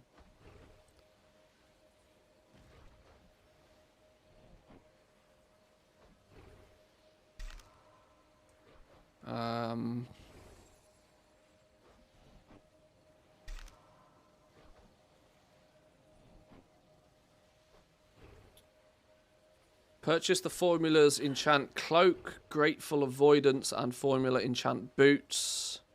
Rider's Reassurance in the Dragon Scale base camp from boss Magor.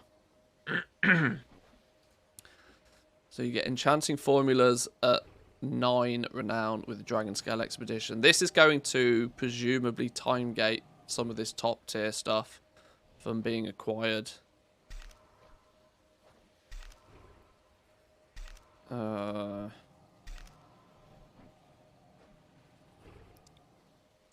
At 16, you gain the lockpick. See, that seems really dumb. Seems really dumb locking something as basic as a flipping lockpick. I mean, it's practically going to... Like, nobody's going to be excited about unlocking the lockpick. No pun intended. It's like, it's just time gating it. It's not very inspiring.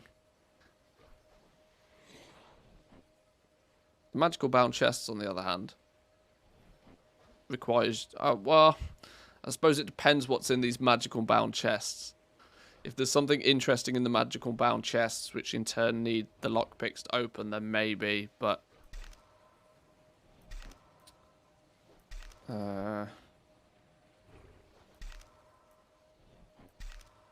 Okay, that's it for the Dragon Scale, fellas. Do any of these, do the Tuskar give you enchanting stuff at any point?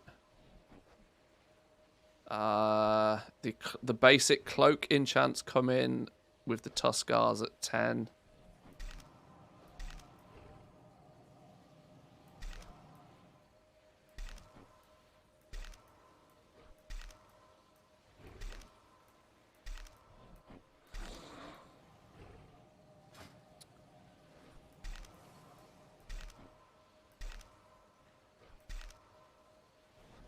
You may purchase the Formula Enchant Boots, Plain Runner's Breeze, and Formula Chest Sustained Strength from the Quartermaster. So yeah, you're just gonna be renown grinding to get the recipe, the missing recipes for the most part. What I haven't found is the profession tool stuff yet.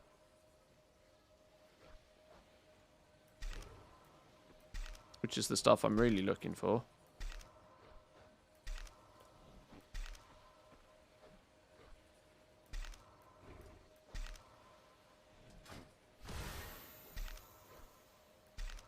Gardening tools. Purchase cosmetic gardening tools. Enchanting formulas, what's this? Cloak. Boots.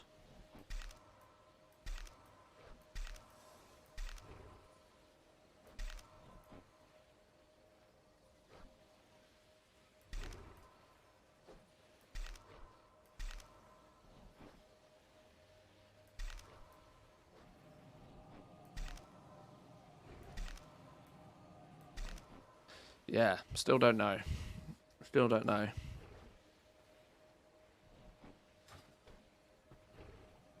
How am I enjoying the hunter so far? The hunter feels like a hunter. I'm not putting too much attention into like specs and stuff for the classes because they're literally changing day by day. I'll wait closer to launch before I really sort of play test with spec trees and talents and stuff. Let them sort of finalize it a little bit. I'm not the one to be testing the specs. I just want to work out what the spec's going to be when I play it, you know. Okay. Yeah, Enchanting. Difficult to really give a solid view on it without actually being able to level up and, you know, test stuff properly. But face value, initially, I was hoping for more. Obviously, I've not even been able to see the spec trees yet. Do I have any random ass gear I can disenchant just to...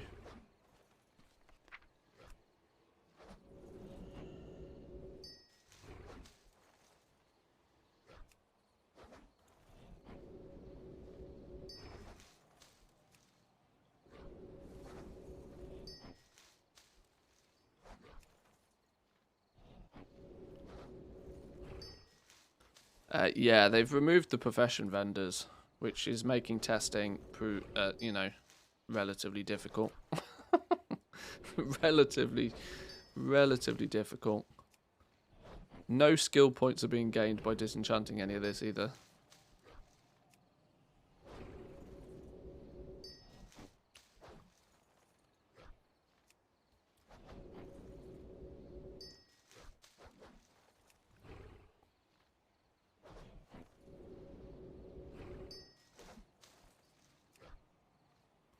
Now, I wonder what this is going to disenchant into. Yeah, BFA, Shadowland stuff. Guess as much.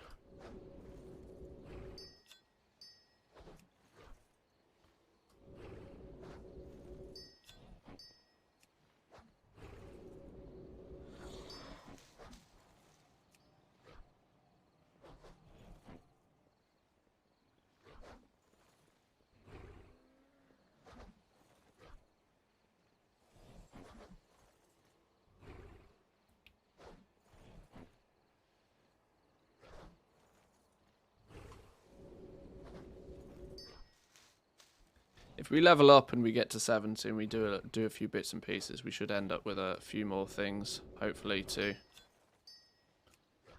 play test with.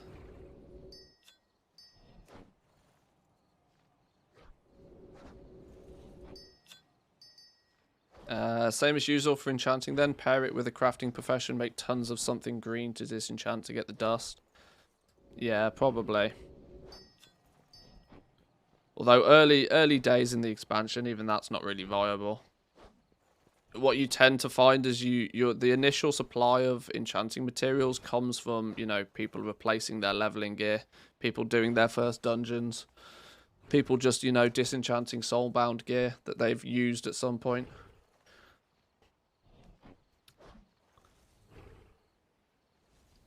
I wonder if... See, this was a epic leveling proc helm. When I find something better than this and get to disenchant this, it would be interesting to see if the epic upgrade leveling gear, what that turns into. So yeah, I'll be intrigued to see what that turns into. Because that, weirdly, that's often one of the only sources for crystals right at the beginning. Is by the proc system on acquiring gear. Although, all of that said, I'm very tempted for now. Although I should put... God, that's annoying. Do you still have the beta box, or is that only with pre-made characters that you can press multiple times and get some greens? Good question. Good question. This was not a pre-made character. Let me check a pre-made. Let's see what this dude has in his bags.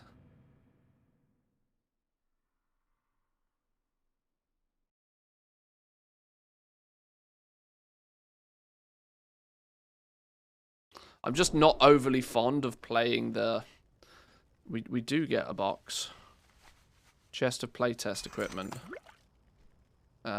These things are very, very rarely disenchantable, though. And they're low level at that. I don't have a pre-made character that's going to have access to enchanting, because I can't even get a pre-made character to Valdrakken to learn enchanting very quickly or easily, I don't think. And more, like I said, I don't think these things are going to be disenchantable. Even then, that gives me dust. That doesn't fix my shard or crystal problem. Yeah. Sorry, Blizzard. I can't test something if you don't give me the tools to test it. Which means it's time for me to go grab a drink, and it's time for me to level up a little bit more. Let's get this hunter. He's 67 at the moment, about to set foot into the Azure span. Let's get him leveling up through here. Let's get this dude to 70, and then let's see how the game opens up for us once we've actually leveled from 60 to 70 and completed some stuff. You can learn enchanting in the first place in the Dragon Isles as soon as you get off the boat. I might have to do that to get some dust then. But yeah, like I said, it's even then that doesn't really fix too much of my problems. May I be able to do... Okay, I only need dust to make a bunch of these. Hopefully these will get me 10 to 15 points. I'm just trying to think, how quickly am I going to start needing more stuff?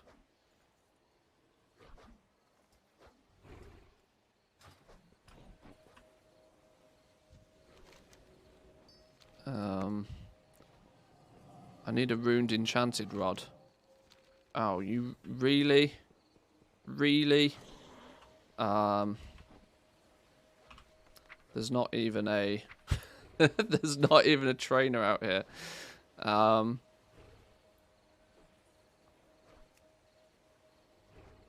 can't make...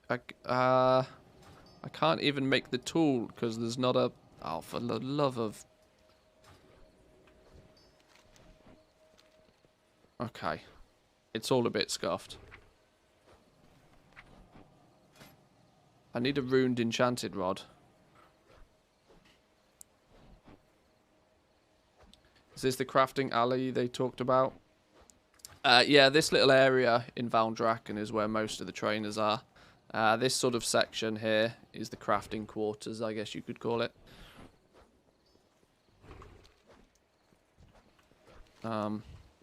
Yeah, I'm being bottlenecked. I'm being held back from being able to really properly test things for multiple reasons, which is nothing more than frustrating. So I guess for now, I'm gonna leave it until I can actually test it properly, because that's all I can do really.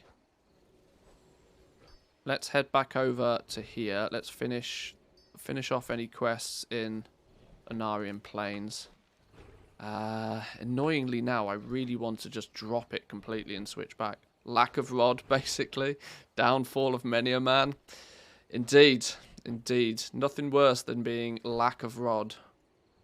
Yeah. Nothing worse. Oh, I dropped flipping mining for that. It's annoyed me. Annoyed me greatly. Tailoring trainer. Proprietor. Yeah, alright, fine. Unless they've just hidden them. Have they, like, can we... Let me just do a bit of an explore around Valdrakken quickly.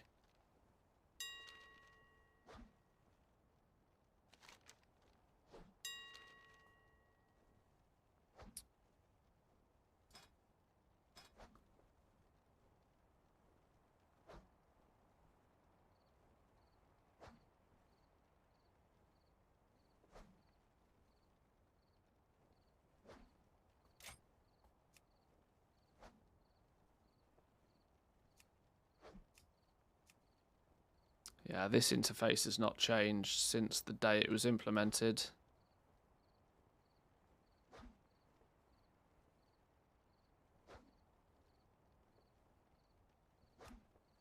which is now practically pointless because we don't have the cheat vendors to be able to level professions.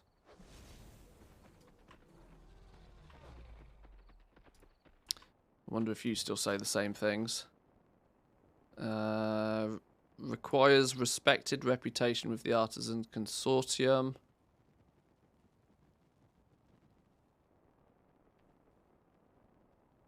Requires valued reputation.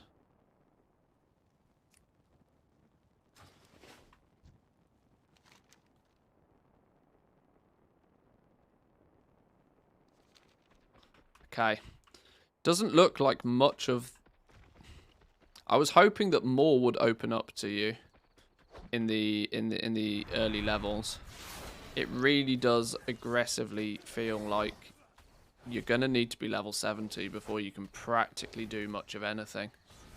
Whilst you might be able to pick up your profession, it really feels like you're going to be hamstrung with how far you can go until you're level 70. I'm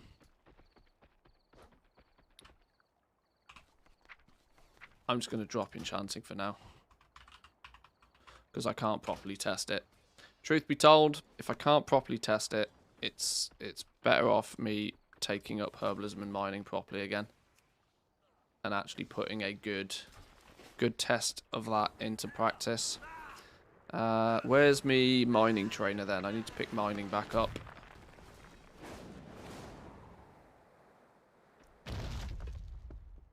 I will I think I will have to leave Blizzard some feedback. Like, oi, give us the goddamn give us the goddamn cheat vendors, or we can't test your shit. Now I've lost the mining trainer. Where's he gone? Oh, I think I know. I think he's up here. Mining trainer. Right, let's try again.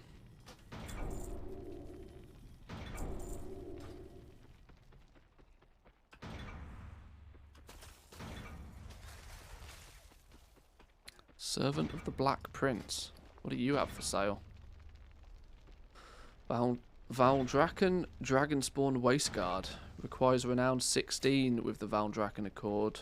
Renown 29 with the Valdraken Accord. Okay, that's not happening anytime soon. Weaponsmith? All renown locked.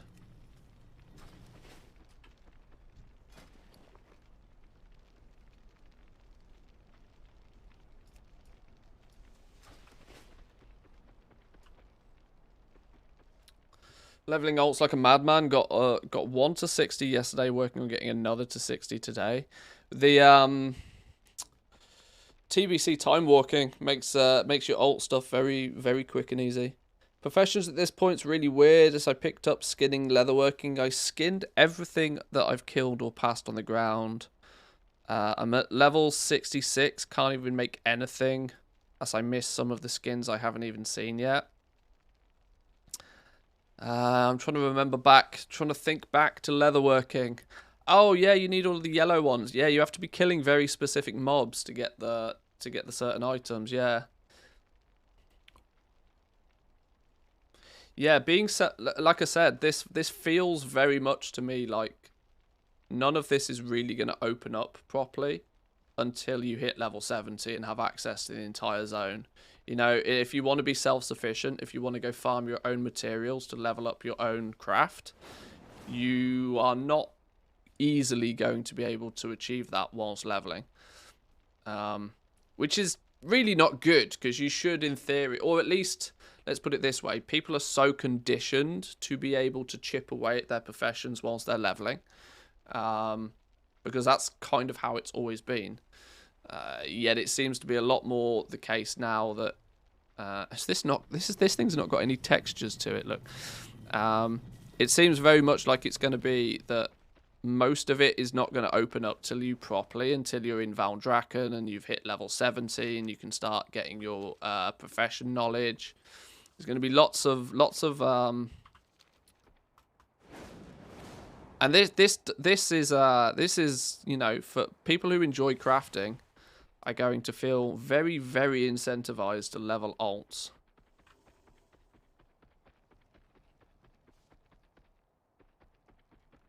I'm going to have great incentive to get as many of my crafters to 70 as quickly as possible. Even if it's for nothing more than, like, daily quests or whatever. Right, let's get back to business. Let me fly back down to here. I need to finish off a quest or two in the Arnarian Plains. Then that zone will be complete. Then we can move on to the Azure Span. I've never ever stepped foot in the Azure Span, so this is going to be completely new for me.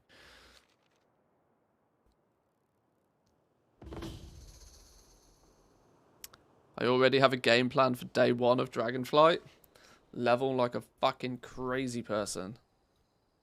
Does it include waiting for servers to be stable? Yeah.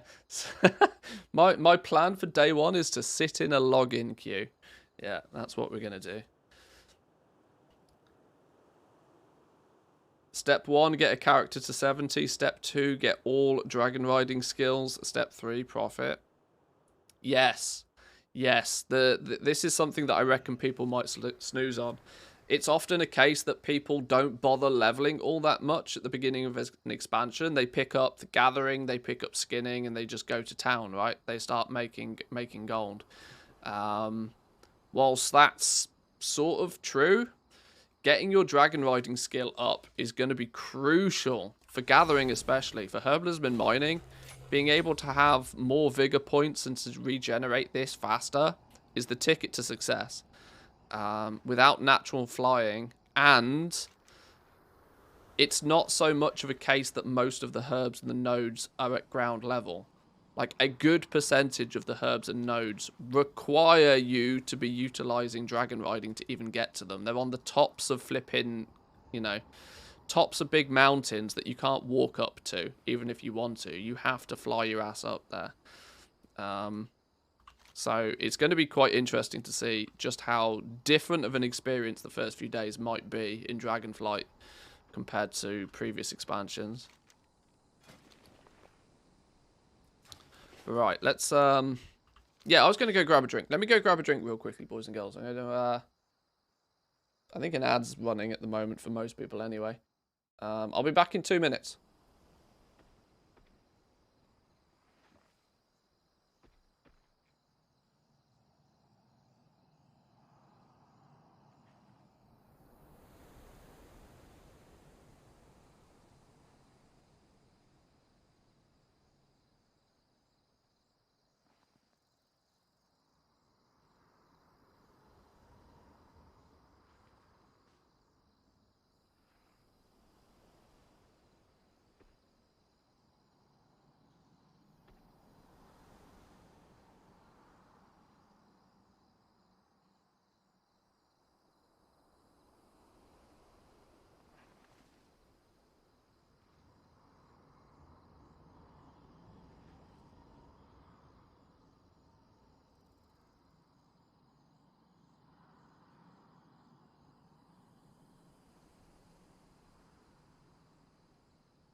Alrighty.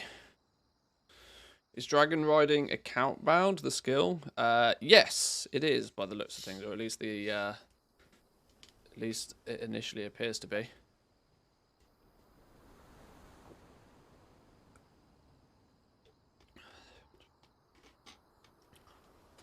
Right. Where did we get to? Where did we get to?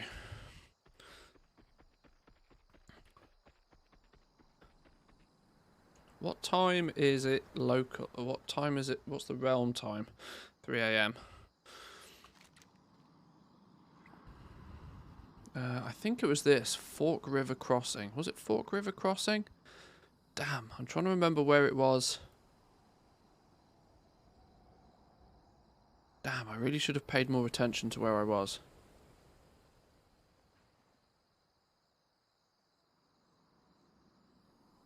I'll come back to that in a minute. I had a thought, but I'll think it again soon.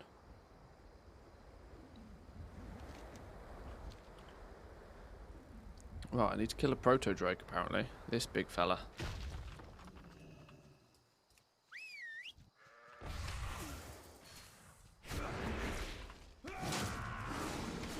Oh no, don't pull the bull as well. Don't pull the bull as well. Back it up.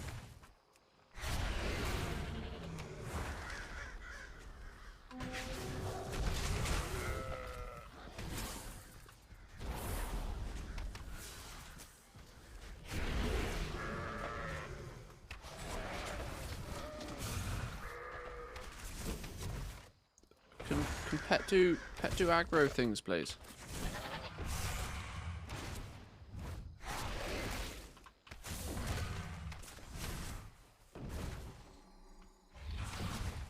I was going to go kill an elite until I realised it was level 72. Yeah, that's probably not too safe. That's probably not too safe. There's a good chance you may not come out of that looking all too healthy. Has my pet not got taunt on the go or something? What is going on? It is an ability, apparently.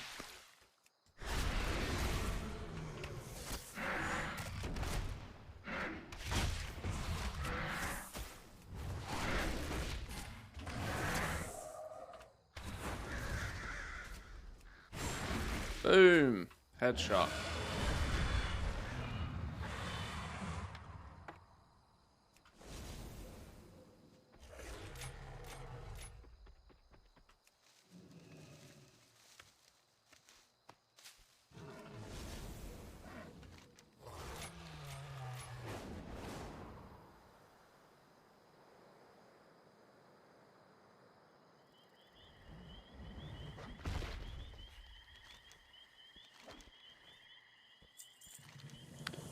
Turn to healer and deliver some bad news.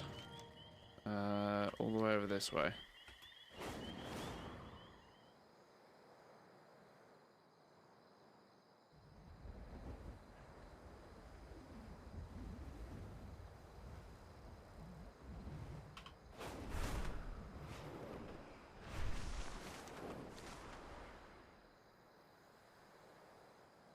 I do like dragon riding though. It just feels so much more interactive than regular flying. I'm not going to dismiss the fact though that I will get to the point where I'll be like, oh, I really just want regular flying back. The momentum thing is cool, but the vigor thing I think is going to frustrate me eventually. It's like having a cooldown on flying, and it's just it just doesn't feel that's the part of it that doesn't feel right. I like the fact that it's a momentum-based system, and I like that you have to, you know, do something to keep your momentum going and whatever. And I like the agility and the extra speed you can get with it over regular flying. But there is something to be said about, you know, you're flying and you just stop and you just hover. it's a luxury that we've had for so long that's going to be really hard to give up on.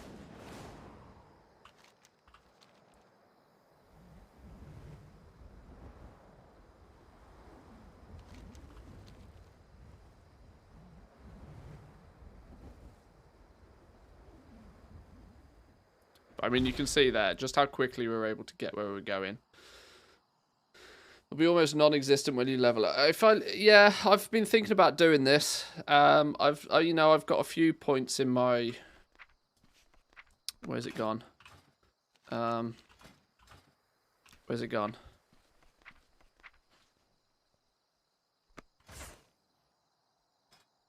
Where's the screen I'm looking for? Who's stolen? Am I being a donkey here? Where's the? There it is. That's the one I was looking for. I've gone out and I've grabbed some of them. Obviously, via completing each of the zones, you unlock these as well. I've got Winds of the Isles, Whirling Surge, and Bronze Time Lock become available to me once I complete some more zones. And of course, the more talent points I fly around and collect, the more I'll be able to work my way through this.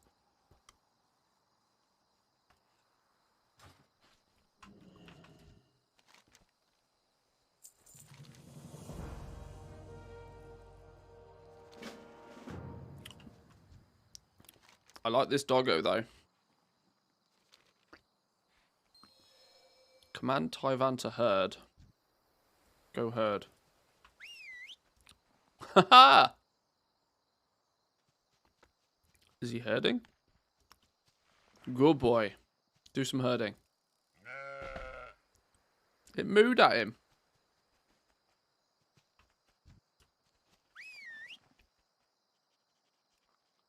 What do you mean you can't do that yet? Go herd. Oi!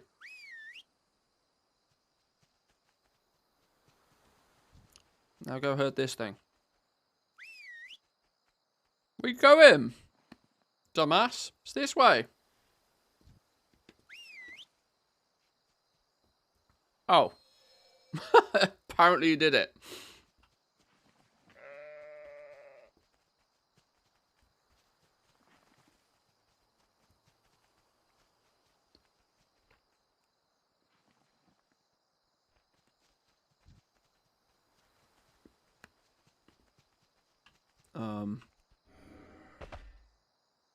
Oh, okay.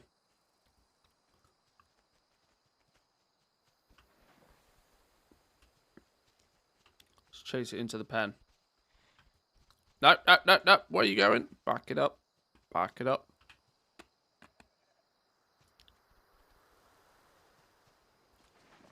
Both my dogs are practically what you'd consider sheepdogs, so, I mean, I should be good at this. In you go. In you go. Feels a lot more like I'm doing the herding, but sure. There we go, there's one.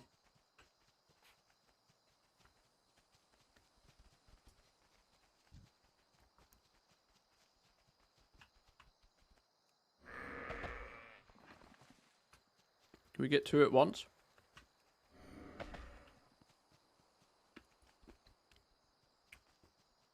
Right, you go that way.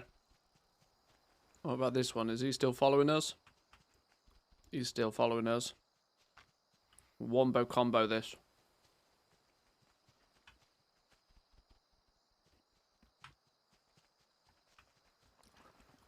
See, as dumb as... Whoa, whoa, where are you going? As dumb as this quest is, I prefer quests of this nature far more than your regular go kill 10 things or...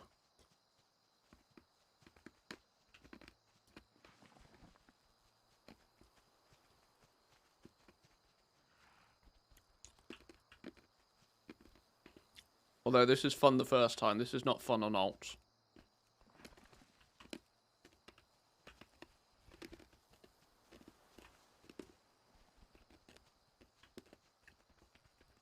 Get in there, you dumb goats. This will probably end up being a daily world quest. Yeah, it worries me that you might be right.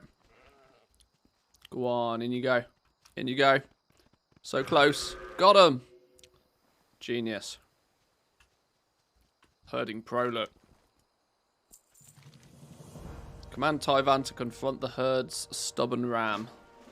Where's the stubborn ram then? This fella.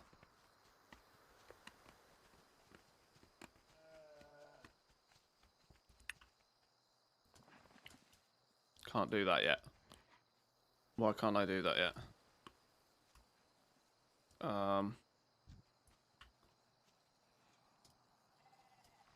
Why does that not do a thing?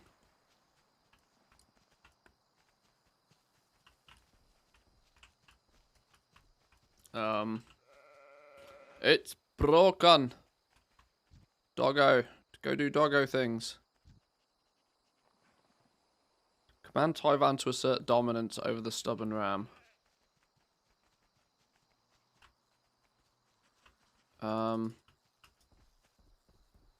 No can do, Blizzard. No can do. Okay. This is one of those zone out, zone in jobs. You go somewhere where you get a new name on the screen, like such. Then you do a reload. And then you go back to where you were. And phase in again.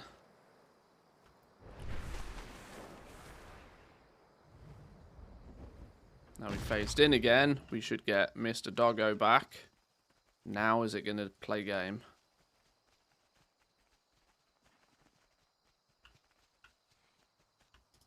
No. The stubborn ram really does appear to be overly stubborn, doesn't he? So stubborn. They won't move.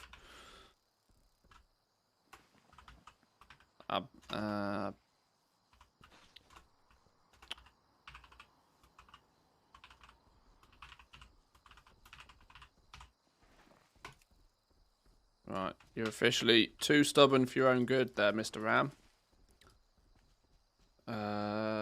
Okay, let's try something else. Abandon the quest.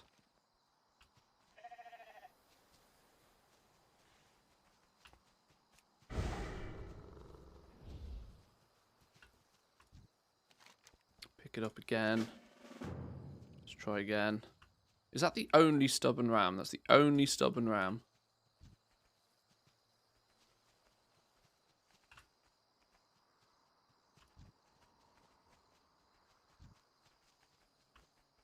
Yep, it's busted. It's broken. I guess we're not moving a ram. When are we getting the bathtub stream, by the way?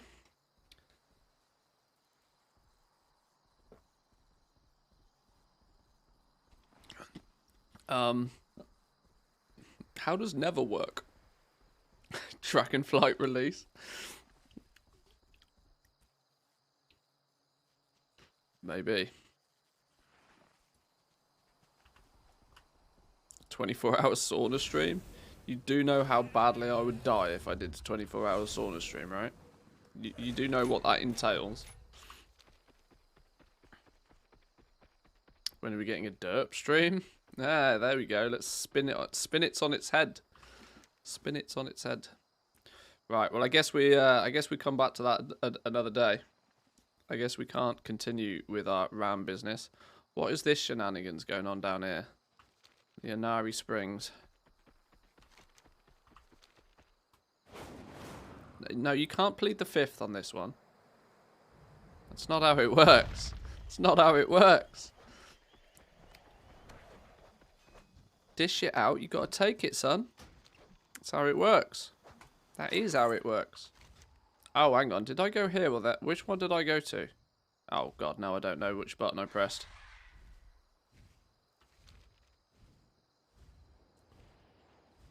I want to find the Artisan Consortium fellas again. They were on one of the... I think this Fork River crossing is where the Artisan Consortium live. And that's where I picked up a quest for the... Oh, God, where have they gone? Oh, Lord, where have they gone? These things, the Dragon Shards of Knowledge. I'm intrigued to find out more about these things.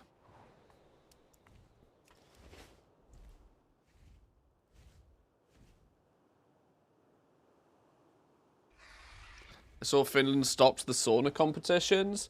Yeah, because people don't give up and people die. It's not good. One too many Lolus and their heart just stops.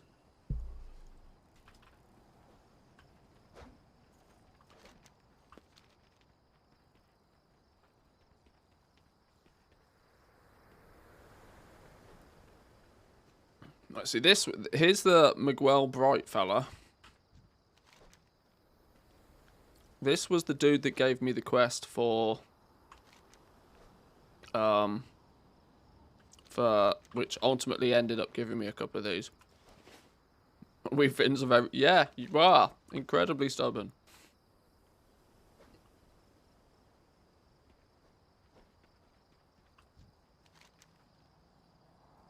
Targeted ads. Which quest is this?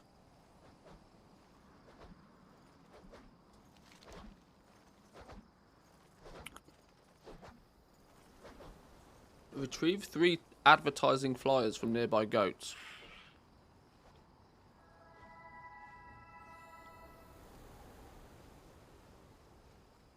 Okay, is that over here? Why can't I select that as an actual...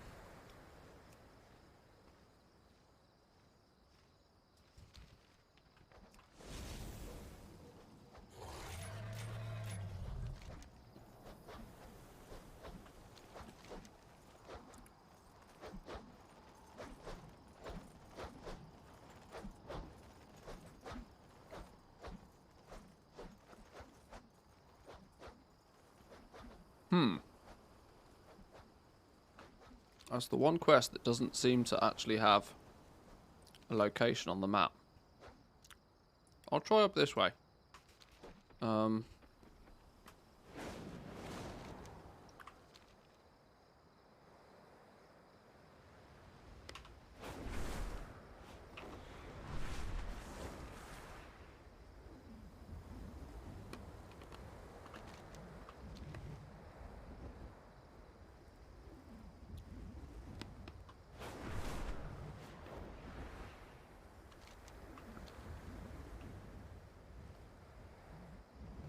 Oh, I've not been here before. There's a flight master and an enchanting trainer of all things. You son of a...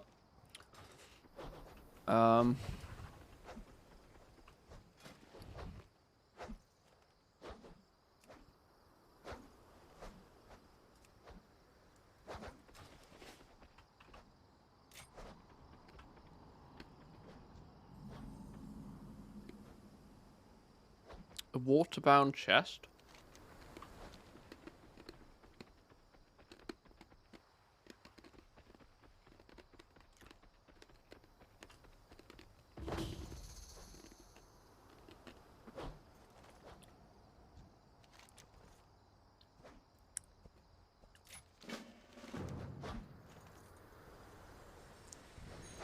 $15 gold each for primal flux.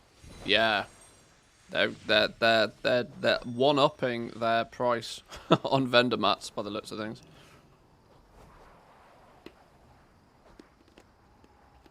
Go big or go home, apparently.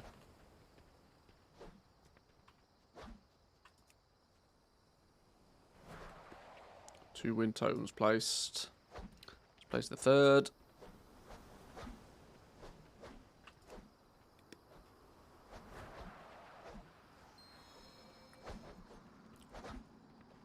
Well, what they're gonna do? They took out a boreal shard. Yeah, they got to make some gold zinc, right?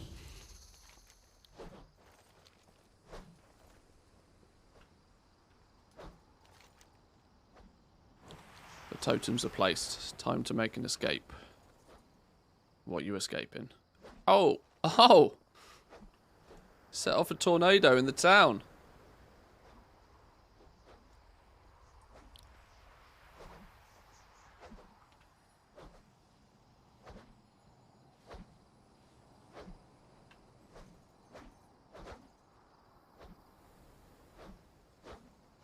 Alright, I'm intrigued by what this chest is.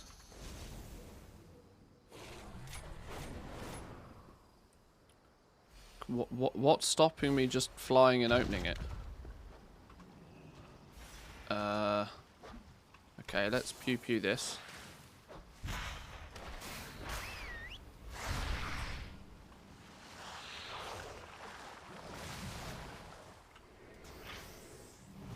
Locked. Endure the elemental onslaught.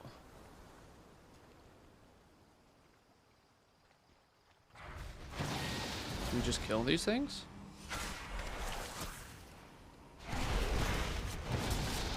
Trial of the Flood. Oh, some rousing air. That's going to be very handy to know. A convenient location for those things. Money.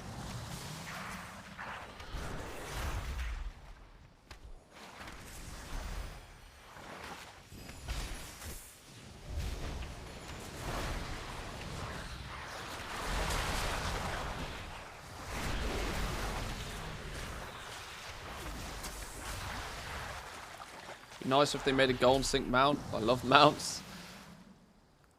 I mean that I like mounts, not that you like fucking mounts. Well, what you do in your own time, in your own home, is between you and the mount.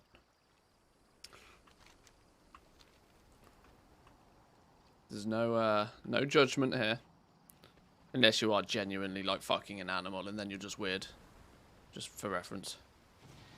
I don't know how I endure the elemental onslaught. I mean, it doesn't seem like there's much of an onslaught happening.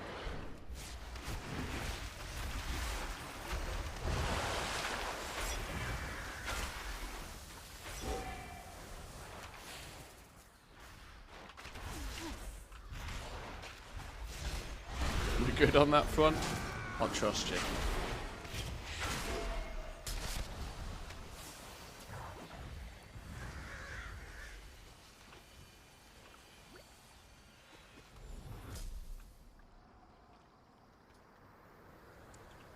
Okay. Still doesn't feel very onslaughty, this. Whatever's going on. This feels like it's meant to be some big world event, and it's like, well... I was expecting more of an actual onslaught.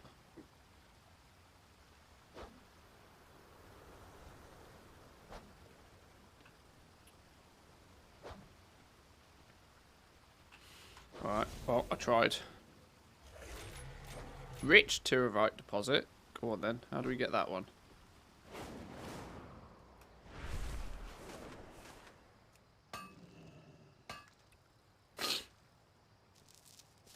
This is going to end up being the only way I'm able to test professions. I might as well pick up these materials whilst I can.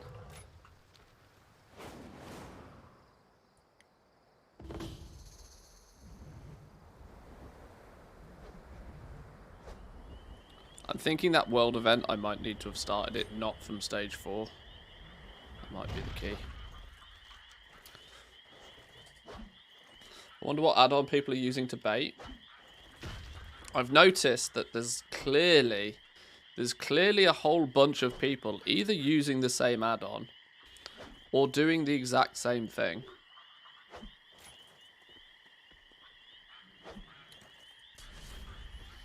But I'm somewhat tempted to do some research into this because I have my suspicions that there is a less than legal add-on floating about out there that people are aggressively using because everybody, it's too much like a coincidence that everybody seems to be doing the exact same thing, and it's not something that's going to be default through an add-on like TSM. Oh, hippos. What are we doing with hippos? Need to feed the hippos. Mud stompers fed. How do we feed the hippos then? What are we feeding the hippos with? Wild spring shrubs, I guess.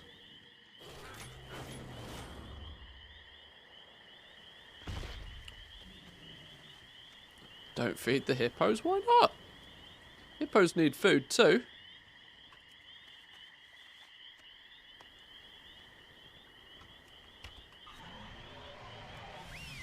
As many are doing the same pricing thing, removing a digit from the gold part, etc. Yeah, and it's there's far too many people posting certain random items at exactly the same prices. There's a lot of things going on right now that scream to me, absolutely scream some sort of nefarious bot add-on that's updated its profile for 9.2.7 and is just running rampant right now. But I can't prove it. And annoyingly, it's one of those things I don't particularly want it in my browser history. Even VPN activated, incognito mode on, and then I might start searching for some of this bot software, finding out what it is, because it's clearly out there and it's clearly running rampant right now.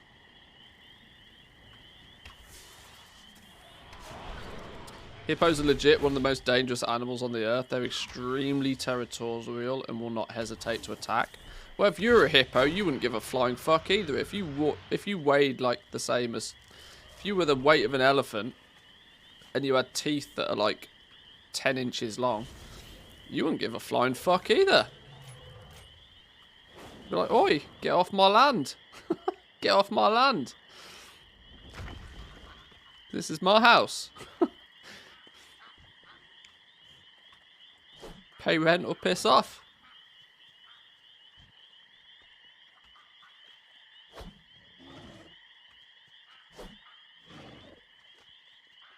Can I feed the big hippos? Yeah, have some fruits.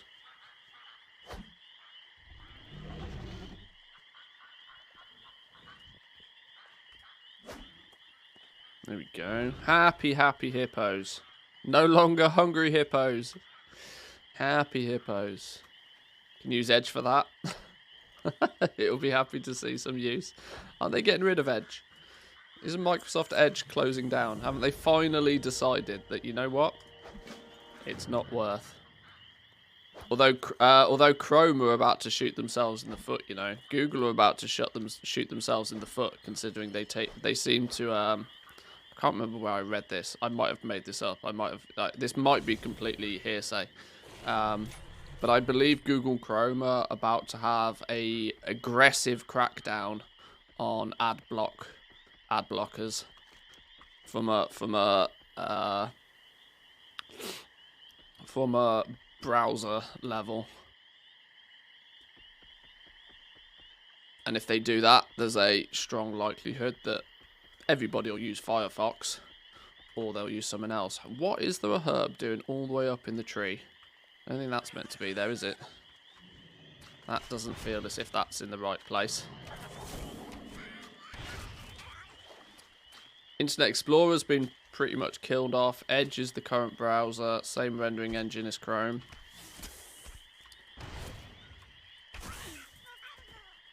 We're about to have a war of the browsers again, I feel. Okay. Can I F6 that? I can't F6 that. Random bubble poppy. Are they called bubble poppies? Bubble poppy in a tree. Now, I believe they get geodata by the hippos, in case they don't. In case they don't. I think when you report a bug, the metadata of bug reports includes your location. I'm quite sure it does, but in case it doesn't, I'll tell them it's by the hippos. Oh, Renowned 4. Since your nomads unlocked. What's this shenanigans then? What's this all about? What did we get here? You may purchase a Marok cooking pot. Oh, hang on, that's number 3. The Aliag nomads will welcome you into their camp, wherever it happens to be. That's nice and vague. Wherever it happens to be. Oh, well, it's there then. Okay, so Renowned 4, we unlock these camp shenanigans. I've sold Shadowgast ingots worth 1.7 million in the last 7 days.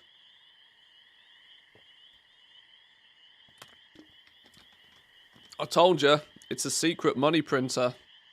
It's a secret little money printer, the Shadowgast ingots. Those things, set them to craft. Set them to craft when you're, you're off doing something else. So much more lucrative than vendor shuffles right now. Just crafting Shadowgast ingots. I'm going to follow this dude because I didn't pay any attention to what was meant to be doing. I suspect I need to follow him. But yeah, Shadowgast ingots. Craft them for 22, 23 gold a piece. In most cases, sell them for like nearly 30. GG.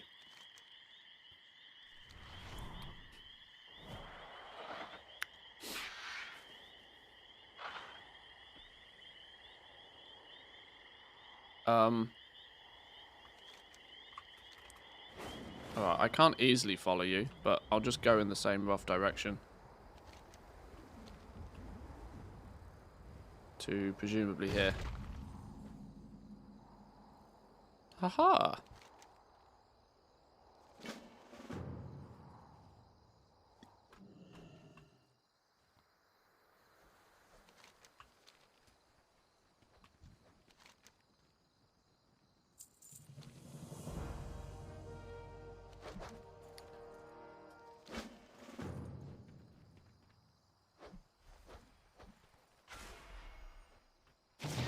Is this gonna be inside, do we reckon? Alright, let's help this fella out. He's got gold in his name. I suppose we should help him out. Clearly a farmer. Who's Chris Golds? Who's Chris Golds? Who be this?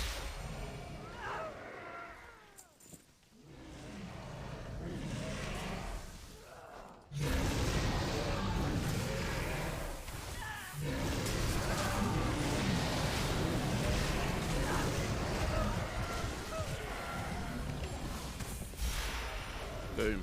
Off you go, Lizzie! Run, run, run. Although, that doesn't actually appear to be what I was meant to be doing, does it? Oh, Lizzie the Thunder-Lithered Soothed, yeah. Where you going? Back it up.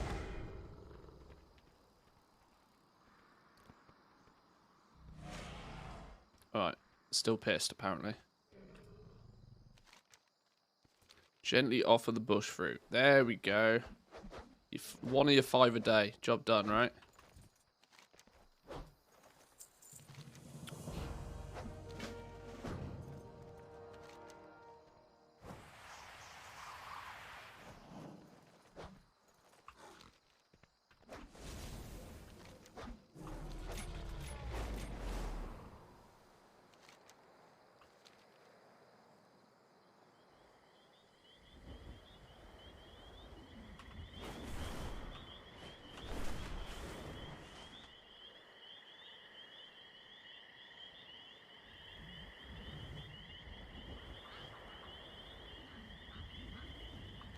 Can we get up there with 1 vigor left?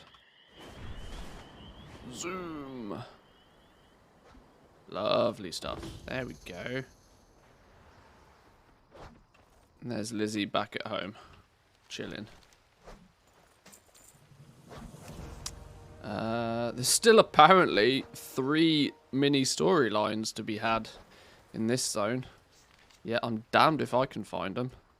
One is probably the conclusion of this doggo herding quest. Now I suppose we should go over to the here, see what this camp business is all about.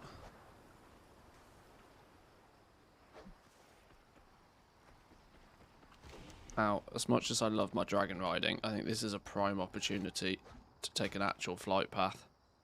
Let's go there. And then we can fly over.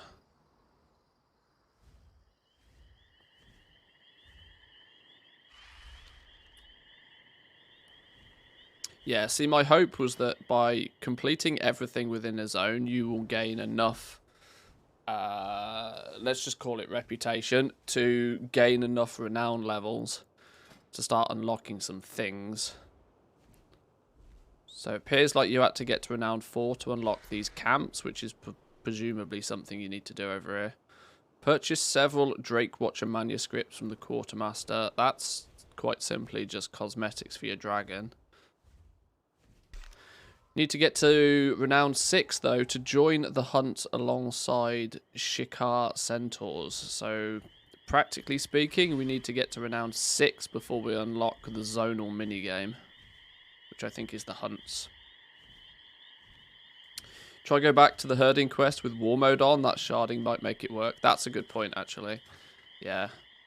There's a couple of quests that have been a bit buggy. There was one in the Waking Shores that I couldn't complete for ages, but I've been able to finish it now. You know, it is beta after all. Things are never perfect. It's a flipping dinosaur in the sea.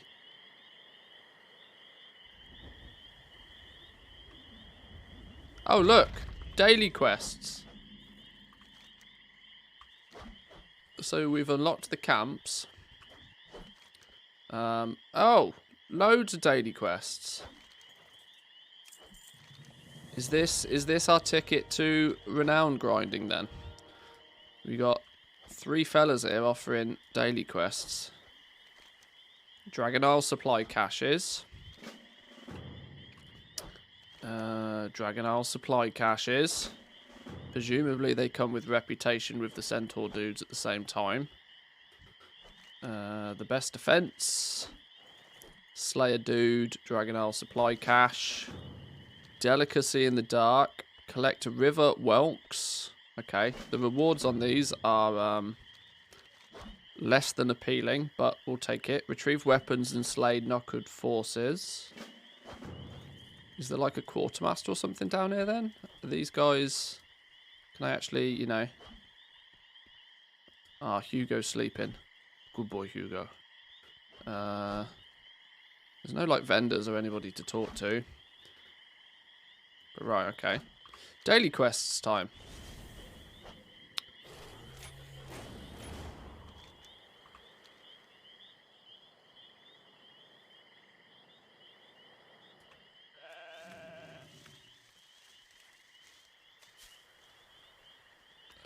What are we doing here? What's we doing here? Shepherd spoken with. Where's the shepherd? You're the shepherd. Here we go. We're going to do more herding, I reckon. Yep, more herding. Command Taivan to assert dominance over a stubborn ram. No, that's definitely the wrong quest. Okay. We don't have our doggo, though. How does this work when we don't have our doggo yet? Me feels that we probably shouldn't have access to this quest yet then, really, considering we've not finished the main doggo quest. Okay, let's try one of the others. River Whelks. That's presumably just a kill quest. Oh, there's loads of stuff in the water here. What's this then? Yeah, this is just collect stuff and then kill things.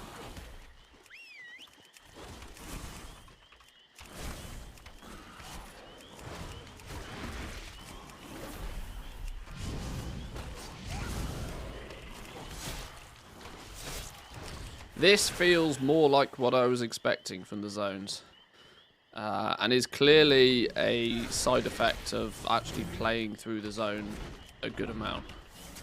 That now we can actually start, you know, doing stuff on the regular that hopefully changes daily, pushes us forward with the reputation, and more importantly keeps us busy.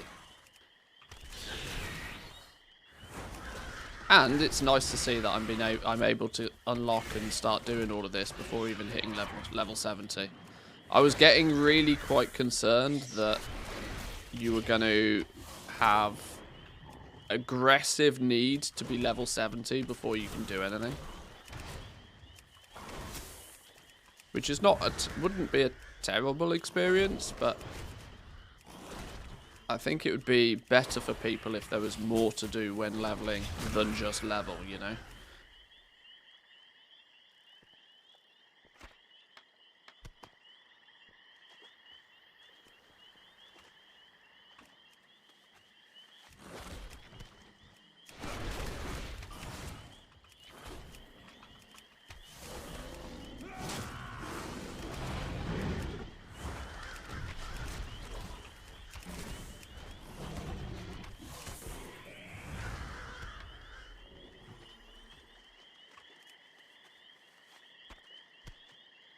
Oh, I need one more. Always leave you needing just one more. That's fine.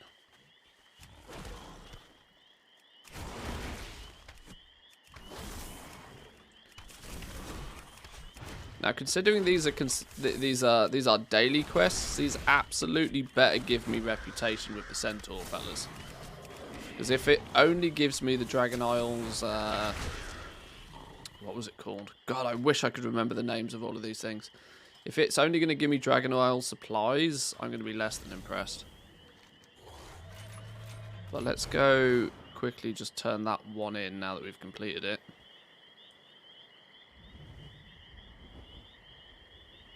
We'll stop off for a bubble poppy real quick. Quick pit stop. Yoink.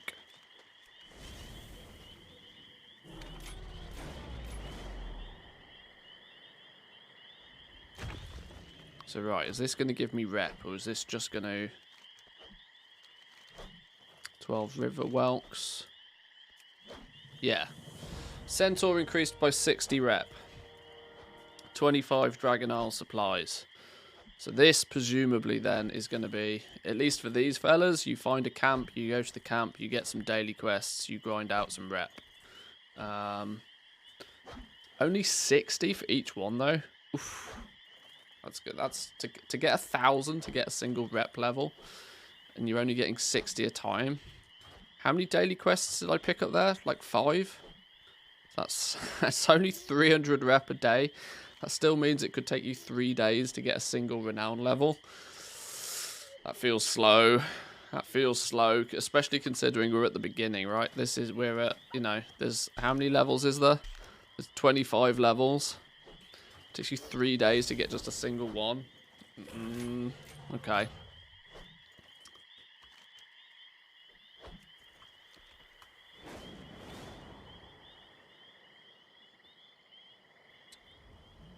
It's another one of those where it feels very much like, you know, a single month of game time is not even remotely close enough to do everything that the patch has to offer. Sneaky as well, since daily quests don't benefit from the World Quest weekly event for more rep. That's true.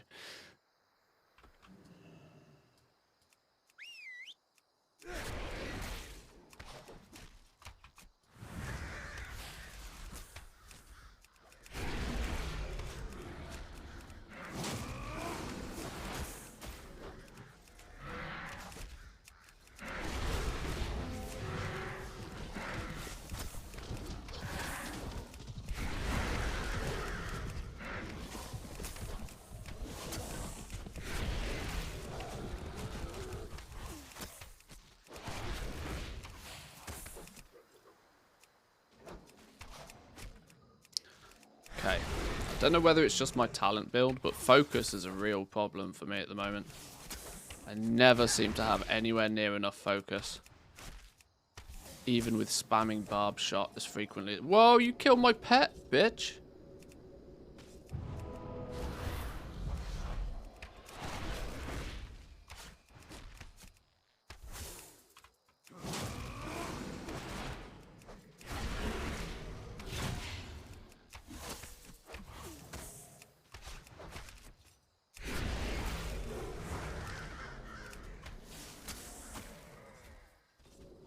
I hate the fact that they've gone back to daily quests. I hate having to pick up and hand in daily quests. I loved it when we got world quests. As long as they just don't copy paste it in all the zones. Like, if you have daily quests to do in one zone, sure, do some daily quests in one zone. But as long as they make the zones feel different, if you're doing something different in another zone, you know, it breaks up the monotony. What's that? There's a shiny purple. Expedition Scout Pack. A refreshing healing potion, Dragon Isles artifact, some Dragon Isles supplies. What's this artifact? A common artifact, but cataloger Jake at the Dragon Scale base camp will reward any artifact returned. Treasure finding.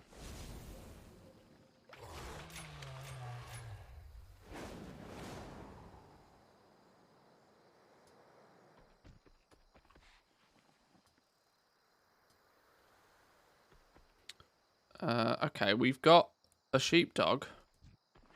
This doesn't sit. Our herding thing doesn't seem to work again.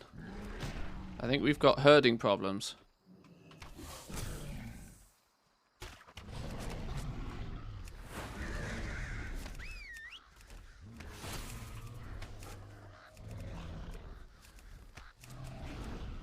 Yeah, we've got real herding problems on the go.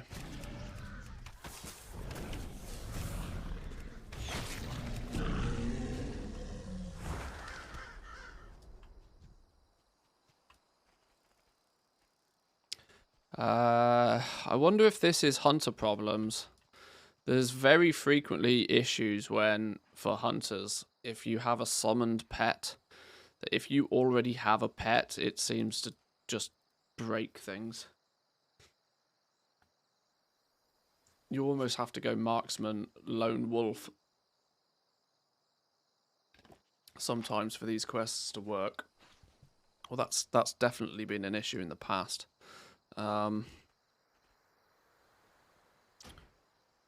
If I dismiss my pet, is this going to maybe work?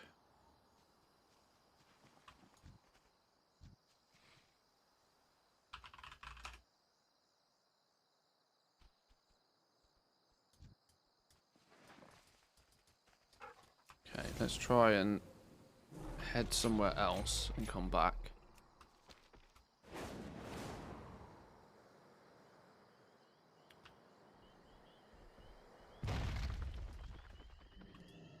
No. Yes, having definite difficulties.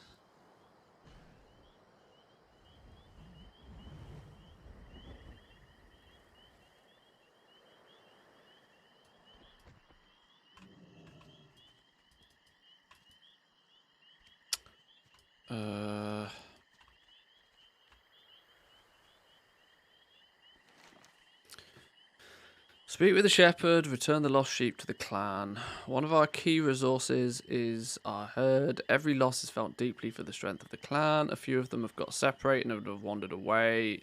Our shepherds could use your assistance reclaiming them. Okay, so there's nothing too much to this other than... You see, this button is still showing up for this quest over here, which I think is clearly causing a problem. Clearly causing a problem. Okay.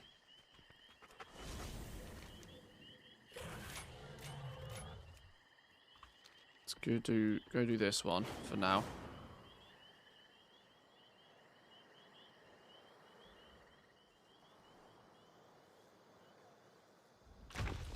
Oh, I hate it when that happens.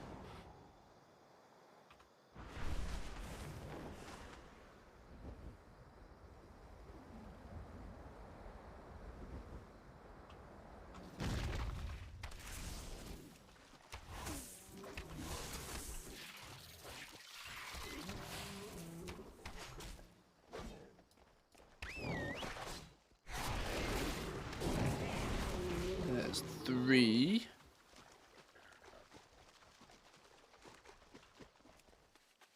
And now we've run out of things to kill. Oh, here we go. Sultan, do we need to kill him? We do. He's a big dog. These daily quests as well, they seem to be there because killing this dude, if I remember rightly, was actually one of the quests early on in the zone as well. So they're you know, they're following the same pattern. The same pattern of we'll just, you know, reuse a couple of the quests and call them dailies.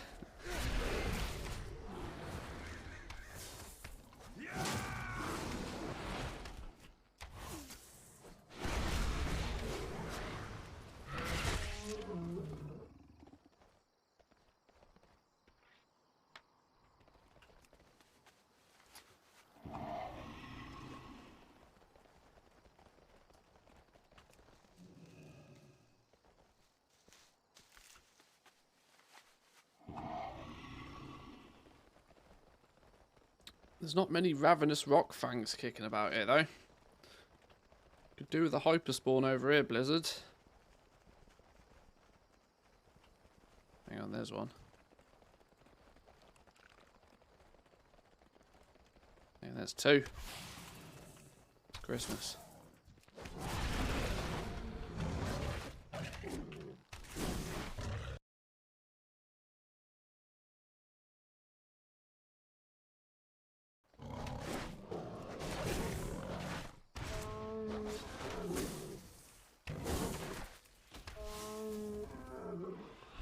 That's 5. This will be 6. We got Dragonlight supplies from just killing that itself.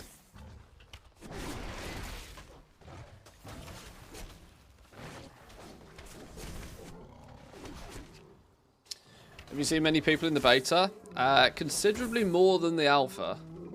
Let me put it that way. Considerably more than on the alpha, but still nowhere near enough, I don't feel. I think they could really do with pumping the numbers. But you know what Blizzard are like? They'll want to stagger it, and they'll want to, you know, they'll want to keep the hype running.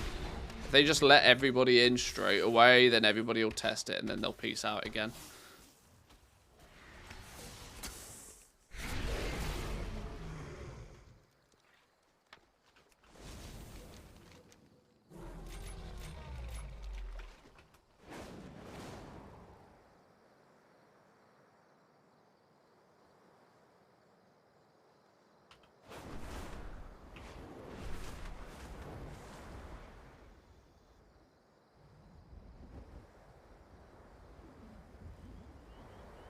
Let's see if we can herd these fellas. Can we herd these dudes yet? No.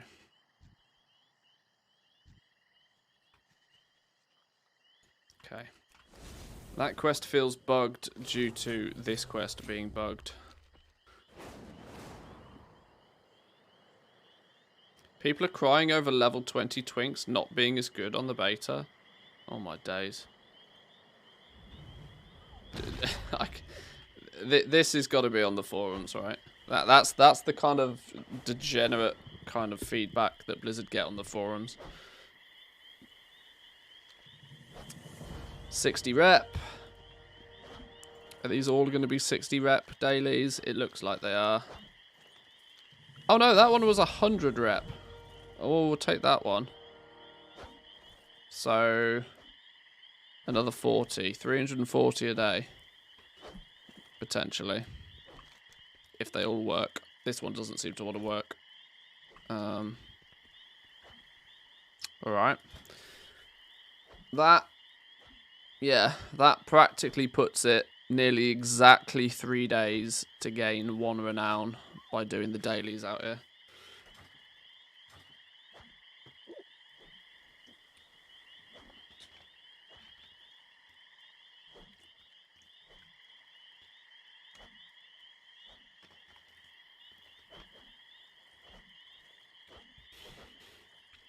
Okay. Well, at least I now know what this camp shenanigans is. You stop by the camp once a day. You bang out 4 or 5 quests. And then you move on. Oh, hang on. There's one all the way over here that I missed. Let me try this one again, actually.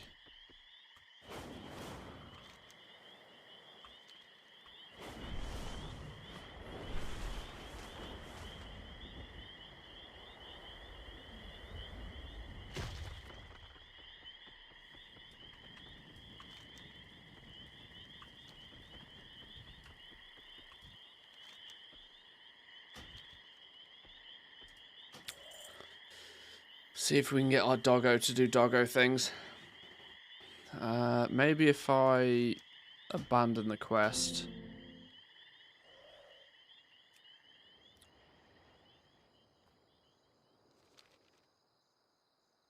Oh, there's a quest down here. What's that one? Stop, put me down. Ah! Flight path problems. Oh yeah, there's real Nagrand vibes about this place. Real Nagrand vibes. I like it as a zone though. It's got a good feel to it. I like it. It's maybe not everybody's cup of tea, but I quite like it.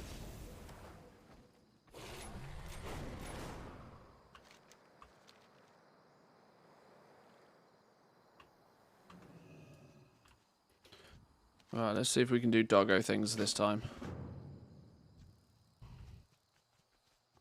Is the ram going to play game? There seems to be a bunch of people chilling over here, which makes me think that the ram doesn't want to do ram things.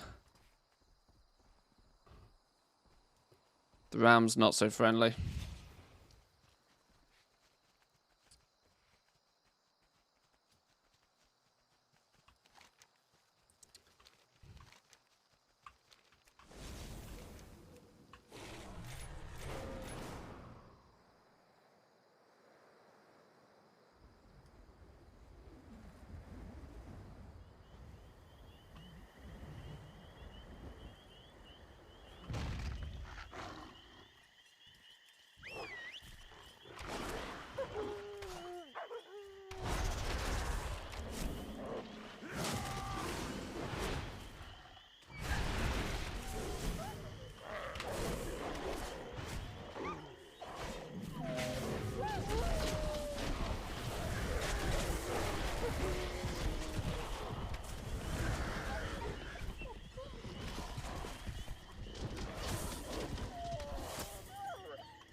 There's one.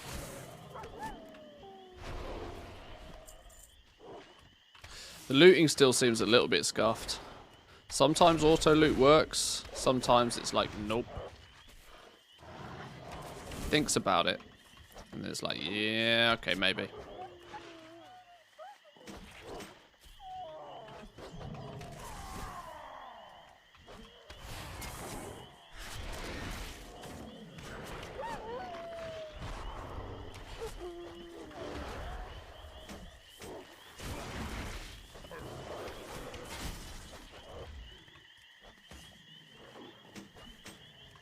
This is hunter privileges right here, though. If you keep your pet alive, you can just run around and pick off the rest of the quests.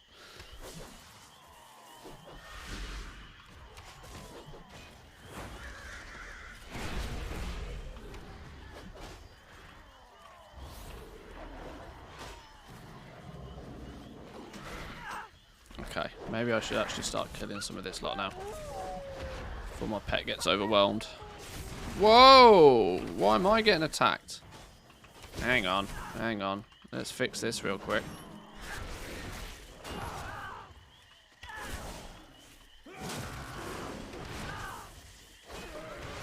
Okay, let's not pull everything now.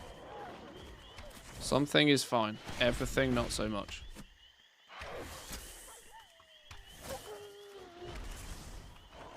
Were you doing a gathering in the early expansion or just buy mats? It's a bit hard to say. I'm not too sure. Gathering is going to be a long burn effort anyway.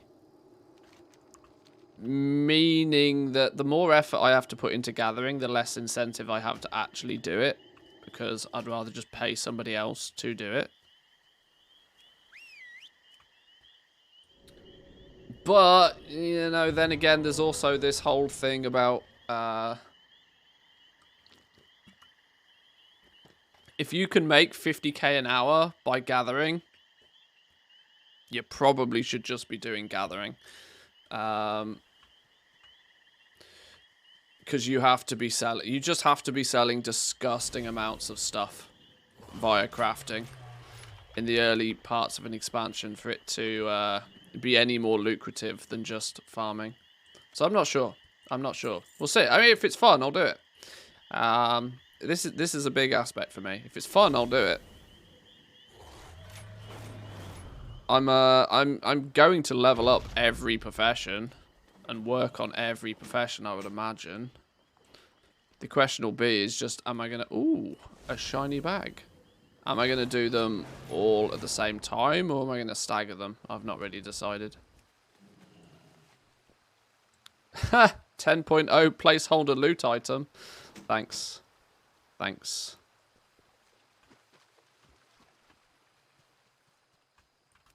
There's no doubt though. Farming will be incredibly profitable. simply because it's going to be more specialized. You won't just be able to log on to an alt, level them to max of skinning in 5 minutes and start printing gold. The people who will make the most gold per hour via gathering, via herbalism, via mining, via skinning are going to be the people that level it daily, play it daily, you know, put it on a main character level sort of thing.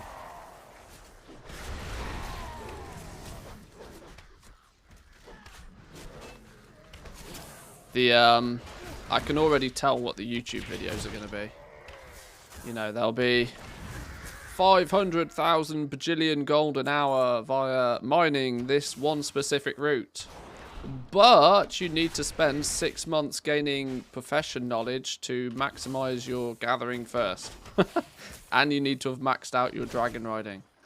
You know, the prerequisites, the barriers to entry are going to be a little steeper for gathering this time round, which will make it more lucrative, but also, like I said, make it more so that I might just not bother.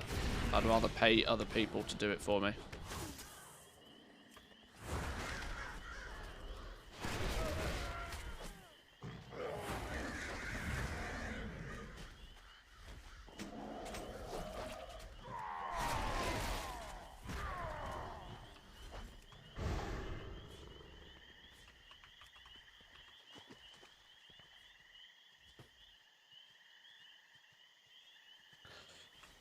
Gatherers also have talent trees. The Druid ult is a must-have now. Yeah, they do. Yeah, you can see the Herbalism has its own spec trees. 3 different specs for Herbalism.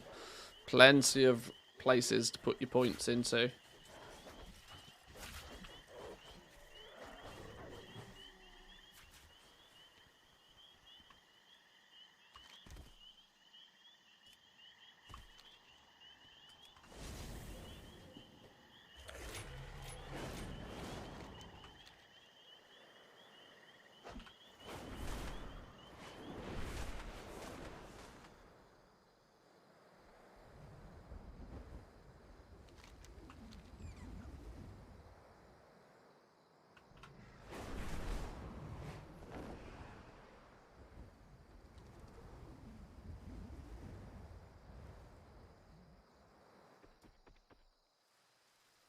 Where's the quest dude gone? I should be standing on top of him. Hello? What's going on here? An opportunistic approach. What quest was this? Oh. That's got nothing to do with here. That's meant to be... Oh, okay. The game has clearly sent me to the wrong camp. They're not in this camp today.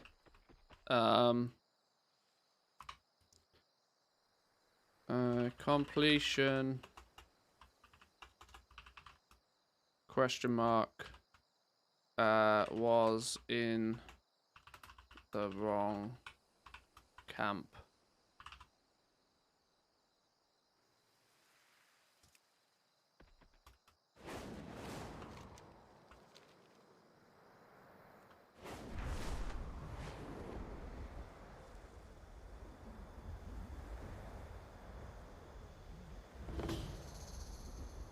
What was that? What's this star business going on? What's this? Sunscale Behemoth bonus objective. In the cave? Oh, I remember this dude. I killed him on the alpha.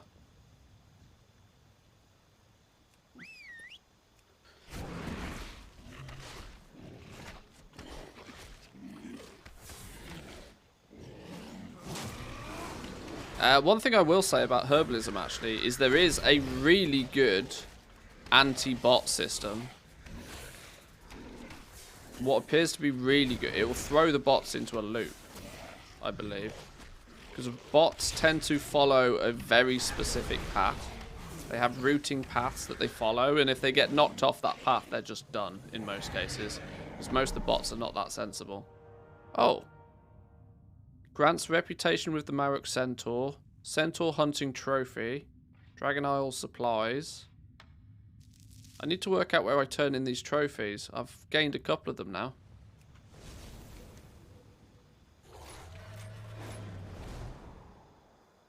The windswept,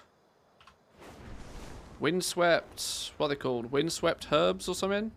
One of the bonus stats on the herbs. The windswept ones, when you pick them up, they just knock you like 20 or 30 yards in a random direction. Presumably entirely designed to annoy bots, which I thought was quite clever. Ingenious system, that one.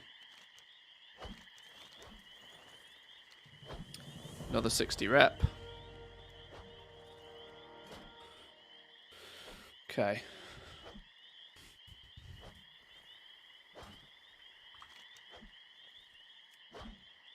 Well, that quest doesn't work. This quest doesn't work because that quest doesn't work. So I guess that's basically everything I've done, everything I can do in this zone. Where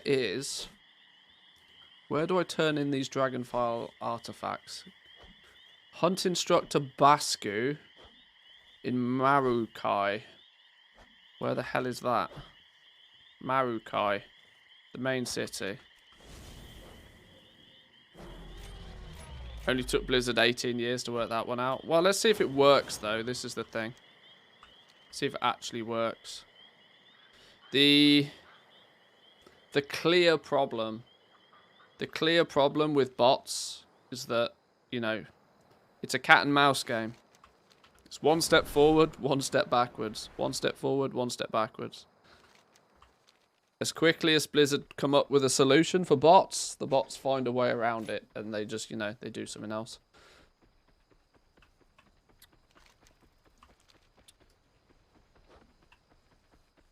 Only problem with Russian realms now for EU, now that they can drop map prices also, because they can only pay with gold as far as I know. Yeah, there is definitely a concern there.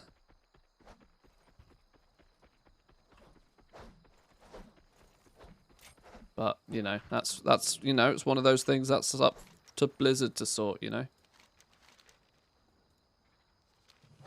Okay, that hunting trophy also gave me 25 rep with these dudes. Now, I swear I had a couple of those. What's this thing? Dragon Isles artifact. Common artifact, but Cartographer Jake at the Dragon Scale base camp will reward... Oh, okay, so this is a different one. Probably for a different faction. Alright.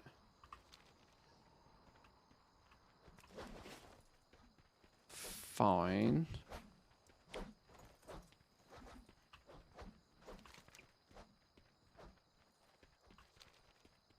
Right, well, I guess it's time to move on to a new zone. About time, though. We're nearly level 68.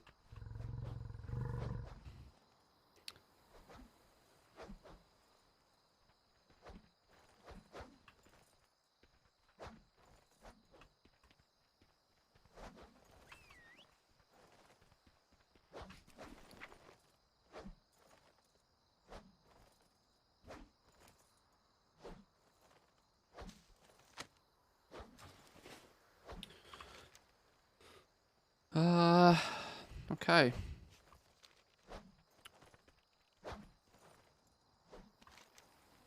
What's the local realm time? Oh, still 4 AM in the morning. What time do the servers reset? Is it 10? It's 10 AM, right? So it's like still 5 or 6 hours until the servers reset. Or the daily reset. Because it's all NA server times.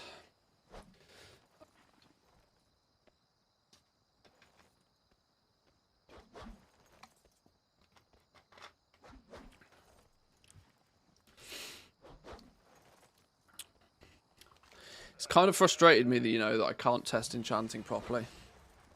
You know, I've done a little mini overview for all of the main crafting professions, and I'm not going to be able to do one for enchanting just because of some dumb restrictions. Be more impressed if Blizzard managed to implement a report system that's actually decent. It frustrates me, really aggressively frustrates me, that they put the ownership on the players to report bots in the first place. It's not our job. It's not. It's genuinely not our job. It's really not our job to find bots and report people for doing things they shouldn't be doing. It should be one of those things that, yeah, it's there. It's a simple system. You report somebody, and then it's in the hands of a Blizzard GM to look at it. It annoys me aggressively that we have to deal with it even in the first place. More importantly, that the more robust a system... Exactly, you've just said it. The more robust a system that they make it, the more open to abuse it is. You just need, you know, customer service GMs. If there's a very clear bot route that, you know, somebody's reported for botting in the same place 3 or 4 times repeatedly, a GM should just, you know, look at that spot. Right, you're botting. Boom. Banhammer. Like, it's simple customer service. GMs with God modes, they can cycle through all the shards, you know, find out where they are. Boom. Ban them. It's not difficult. It's just they don't pay people to do it.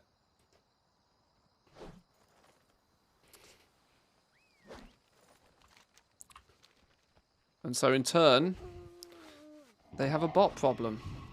Look what happens in Classic. Classic is absolutely riddled with them. So much so that they're causing rampant inflation in a game that doesn't have a token to balance the economy. And it's doubly it's doubly gross in Classic because all of the bots from 10, 15 years ago, everybody that knew what all the best places to bot and to farm and all of the exploits and everything are already known. Yet Blizzard did nothing to close any of the loopholes. So Classic turns around, TBC Classic turns up, and all of a sudden Mana Tombs is just packed full of them again instantly within seconds. Because it's the exact same exploit that was used 15 years ago. But yeah, rant mode over.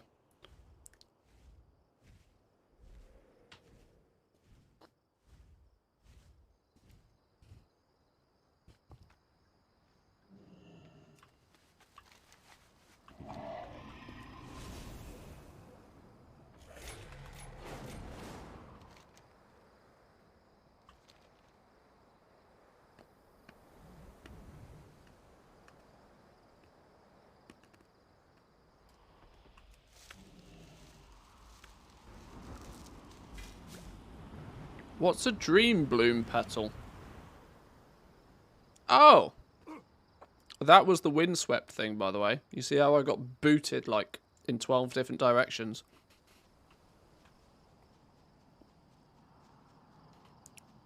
Study this item to increase your Dragon Isle's herbalism knowledge by 1. A dream bloom petal.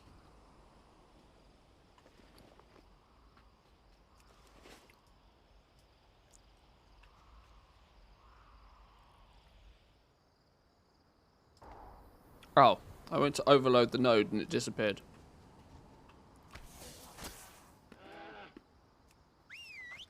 Oh, these are the goats that have, that I need to kill for something.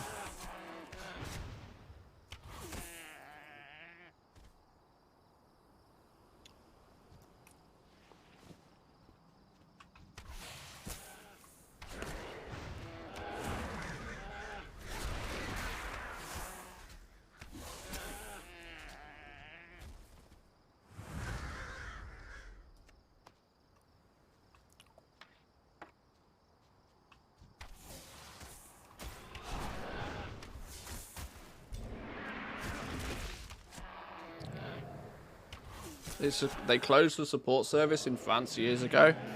There was QA and a lot of GMs there. Yeah, the Paris branch was really big at one point.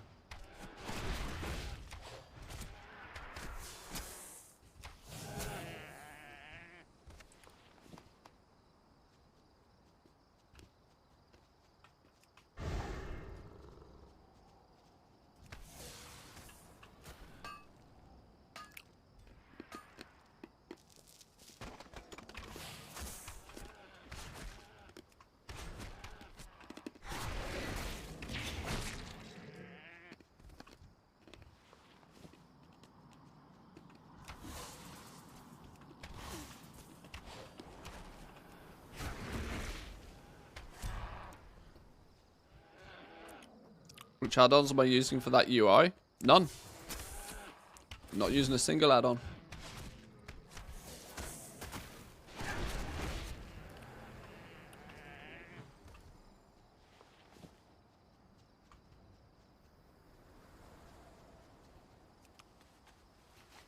The UI's aggressively more customizable come Dragonflight, which is very nice. Right, let's just pull a load of goats. Pull a load of goats. Oh, stun locked. Stun locked. Pet do pet things. Maybe I shouldn't have pulled quite so many goats.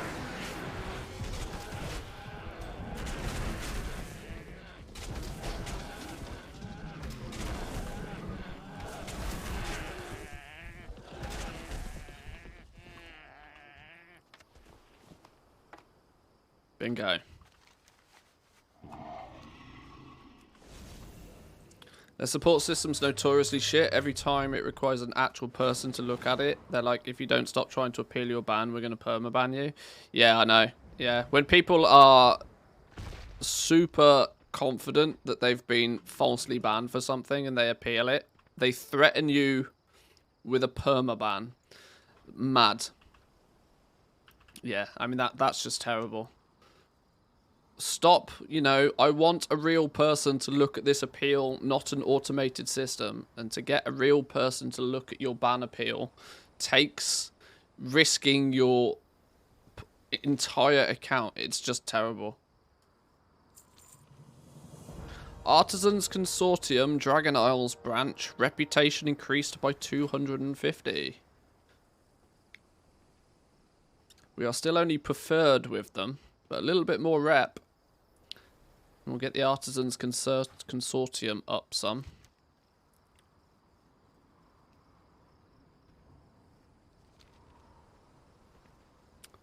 I was really hoping completing that quest would give me more quests, but apparently not.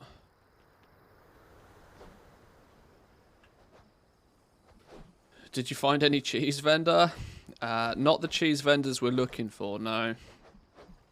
Which is why, unfortunately, I'm not testing the professions in too much detail right now, because I am damned if I'm going to go and farm materials to level up professions when I know full well they have the ability to switch on test vendors. If they want them tested, they're going to have to give me the tools to test it. Otherwise, we're going to have to go in blind, unfortunately.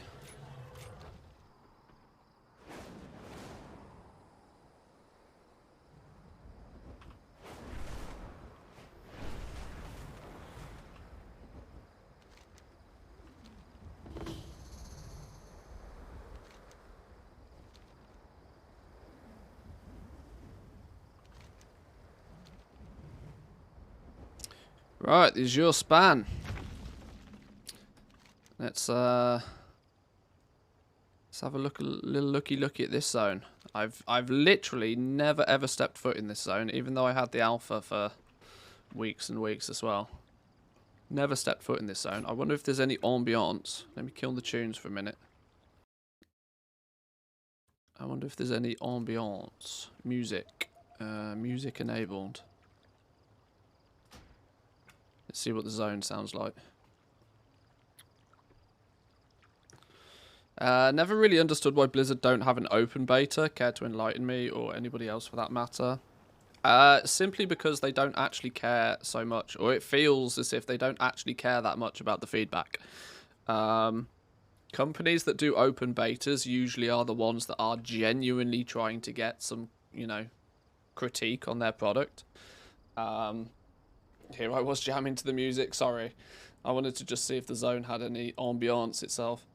Yeah, the alphas and the betas are 90% marketing, 10% testing. So they limit the amount of people that have access to it because it generates hype. Is my opinion on the matter anyway. Hence why, you know, the first people in the queue are content creators, the first people in the queue are media outlets, you know, they're practically using it as a marketing tool more than anything else. Some good fishing. Catch one blue-tailed minnow within the fishing spot. Oh, now we're getting into the good stuff, boys and girls. Now we're cooking. Now it claims there to be a fishing spot around here. I can't really see anything that's denoted as a fishing spot, but I guess this is sure. Now we do some fishing. Do I have my raft? I should have my fishing raft, shouldn't I? No, not adventure guide. Where's the shop is currently unavailable. Crazy, right? Where's my fishing raft? There it is. Do I have to be in the water first? Ta-da! I love me fishing raft. Right.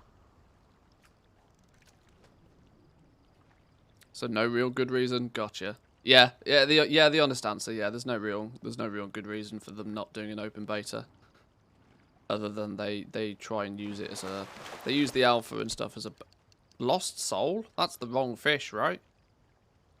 That feels like the wrong fish.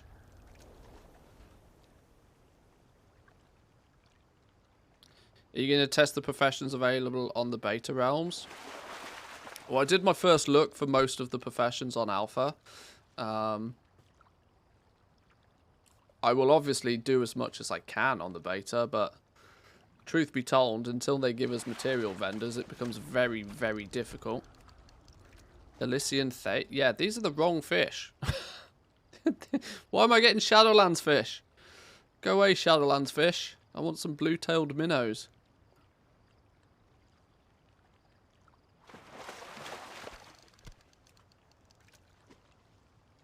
Even dungeons are not scaled properly yet.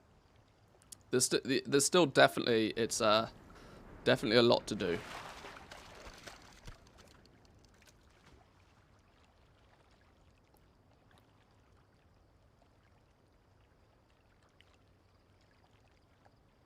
Oh, hang on. Did I get all? I've got all of me. I don't. Yeah, screw you, fish.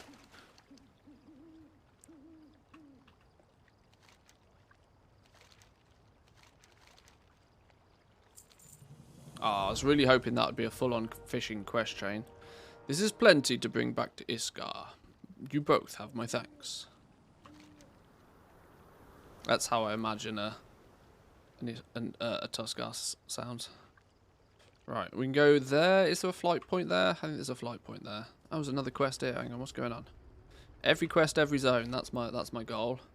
Investigate Tuskar objects in some fishing spots for signs of arcane magic. We're going to be doing a lot of fishing, aren't we? Oh, now this fella wants me to do some fishing and all. Slay some big dragon dude.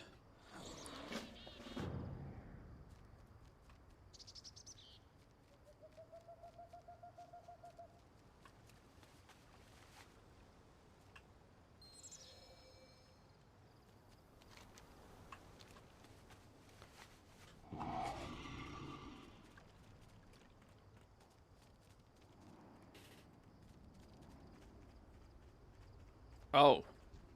He's a big boy. He's a big boy.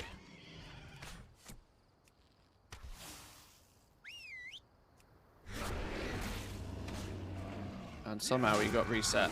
Please don't reset on me. Nothing more annoying than when they evade and reset.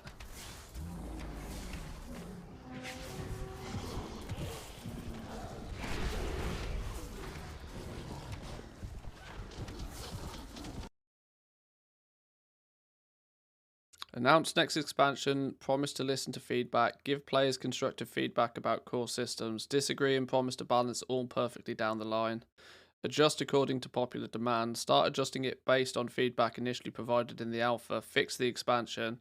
Yeah, that's actually pretty spot on. That's pretty much it. And the cynical of us out there, which definitely includes me, the cynical of us out there would go by the logic that it's all, you know, it's all planned that way. You know, they create a problem to sell you a solution before they remove the whole system anyway. And that keeps people in this circle. So, weirdly, if everything works perfectly first time, what do you have to look forward to? Nothing. If everything works perfectly first time, then, you know, you go about your days and then you're done. If you're somewhat disheartened about the way a system currently operates, you're constantly looking forward and hoping for a fix. And then when that fix comes, you're excited. And you're reinvigorated to play the game again because the thing that was annoying is now fixed.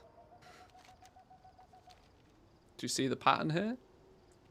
Do you see the psychological twist?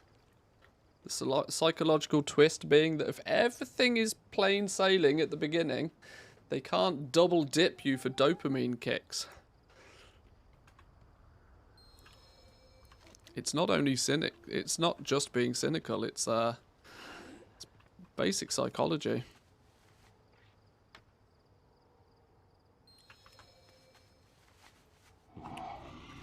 Big brain marketing campaigns. Big brain. 500 IQ plays by Blizzard.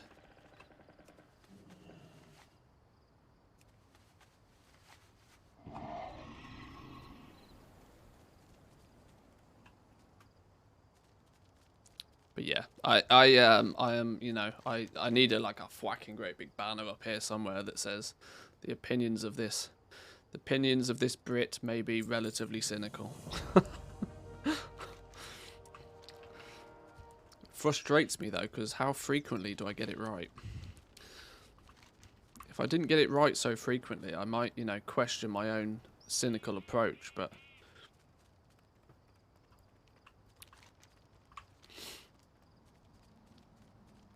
is that why they lost 80 to 90% of the player base during the Shadowlands expansion? I've also had this theory for a long time, that Blizzard just straight up do not care about the sub numbers. Their metrics internally probably are so different to what most people expect them to be. It makes common sense, right, for you to assume that they care about the sub numbers, because there's the simple mathematical logic of that more subs equals more money.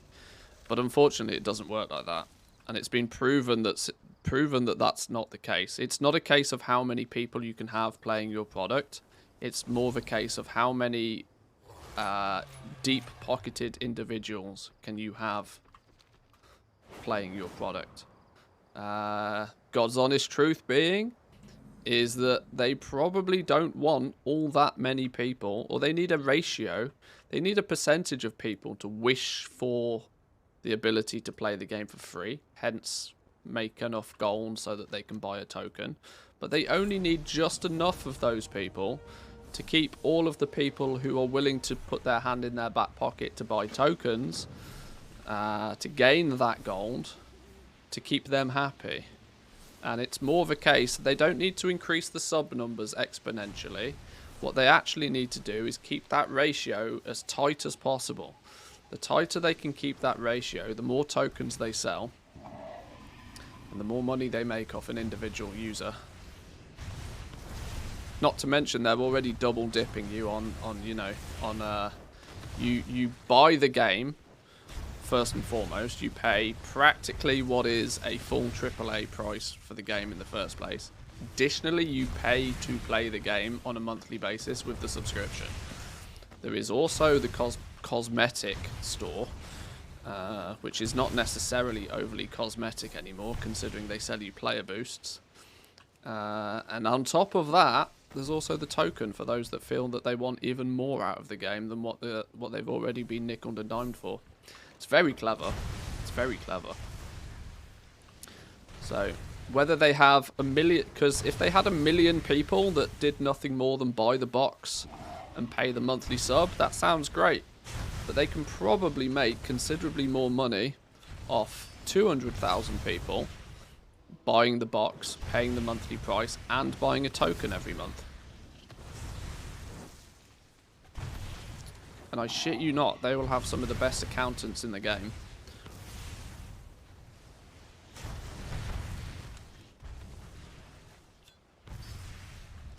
And it's very, very clear to me that that's the approach now. And so when you know when people say, "Oh, but you know, WoW's dead, sub numbers are going down," don't matter. They get such a monstrously big spike of new players at the start of an expansion. Doesn't really, and this is what they've learned. This is what they've learned over the years. The negative press of not necessarily publishing a fully finished product isn't actually anywhere near as bad as what they thought it might be. Because it doesn't really matter. People will still buy the game. People will still sign up to play the game. People will still probably, if they do it right, pay for a second month. You know, all of this still happens almost irrespective of what the public opinion of the game is. And sure, if a bunch of people unsubscribe and move on and go do something else, well, it doesn't matter because they've already paid for the game. They've already paid for at least a month or two. They've already probably bought a token or two's worth of gold at some point. Blizzard are happy. They'll wait until that player comes back for the next hype train season. It like sub numbers and total sub count really does not matter. It's a cool metric. It's nice to say that, you know, it's nice to say that you've got bigger numbers, but it's not necessarily needed. Whoa, what are we doing here? We shooting stuff? Pew pew. Get wrecked, dragons. This is my land now. Is this what we're meant to be doing? I don't even know. This is fun though. Anybody else hungry? Can you tell? Jesus, it happens every day.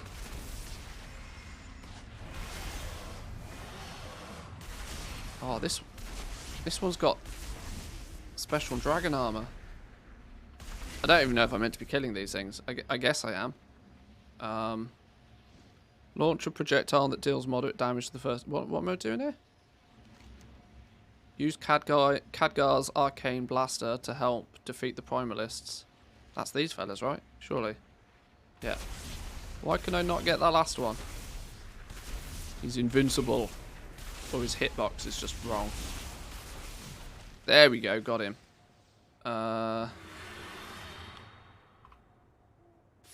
Far left dragon's hitbox is smaller than a small thing.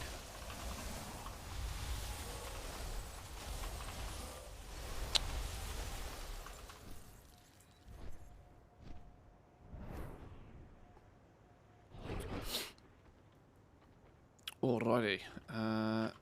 Now we got flight masters. Now we've saved the day. Goddamn stupid brutosaurs.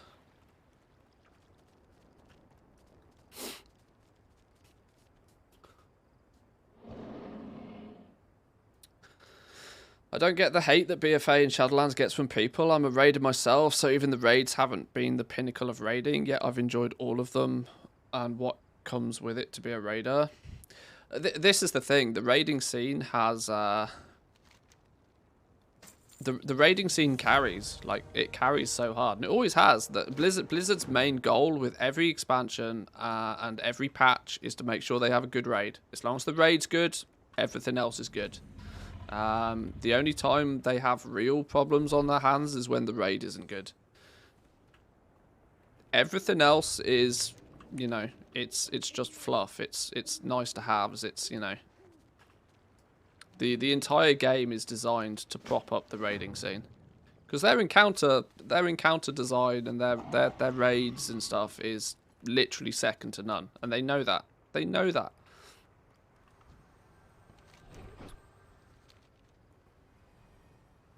And so they take advantage of that as much as they can.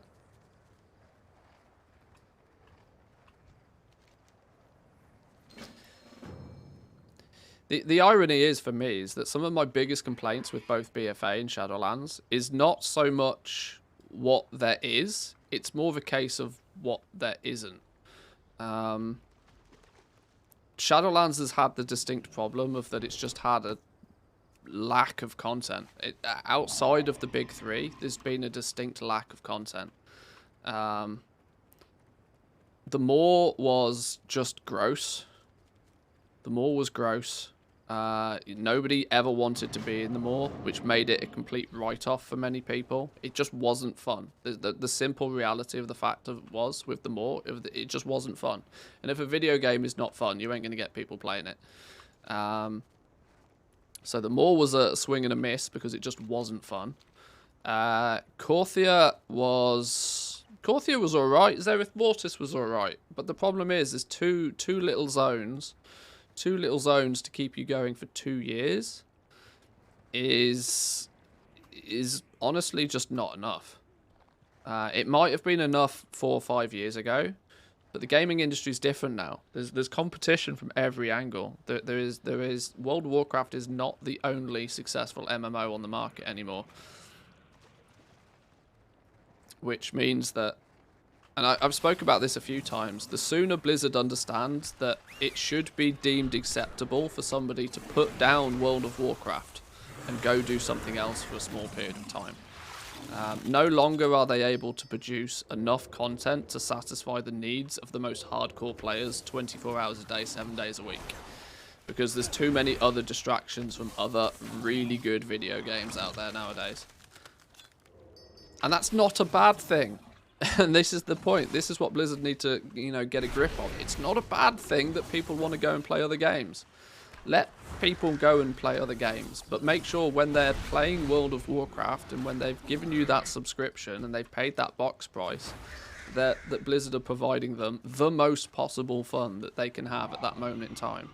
So get rid of the unnecessary grinds for things. Get rid of the, they're alleviating some of the problems by making some more stuff account-wide. Make a decision. Is the game alt-friendly? Is the game not alt-friendly? It doesn't matter which way you go. Just go in one direction. And get rid of a bunch of the time-gating stuff. Don't force people into having to subscribe for a second month just to see the, final chapter of a campaign. That's gross. People see through that. Pisses people off. You piss people off when they do go and play another game for a couple of months, they're less likely to come back. This is the attitude change that I think that they really could do with. They're slowly getting there, I think. I think they're slowly learning. I think they're slowly warming up to the fact that, okay, we're not going to be able to hold 12 million subscribers throughout the entire expansion. People are going to dip off. People are going to go do other things. But that's fine as long as the time that they spend playing World of Warcraft is made as fun as possible. And I don't think it's a ridiculous ask, to be honest. Let people play the game when they want to play the game. And when they've run out of content, which is acceptable for an acceptable thing to happen, because no one single game company could possibly ever try and make 24 hours of content 7 days a week. When people run out of content, don't piss people off too much. Let them go play other games, and then when you release something new, they'll flood back. And they'll buy your expansions. They'll buy, another month sub. They'll, not only will they be happy to do it, they'll do it with a smile on their face, and they'll tell other people about it.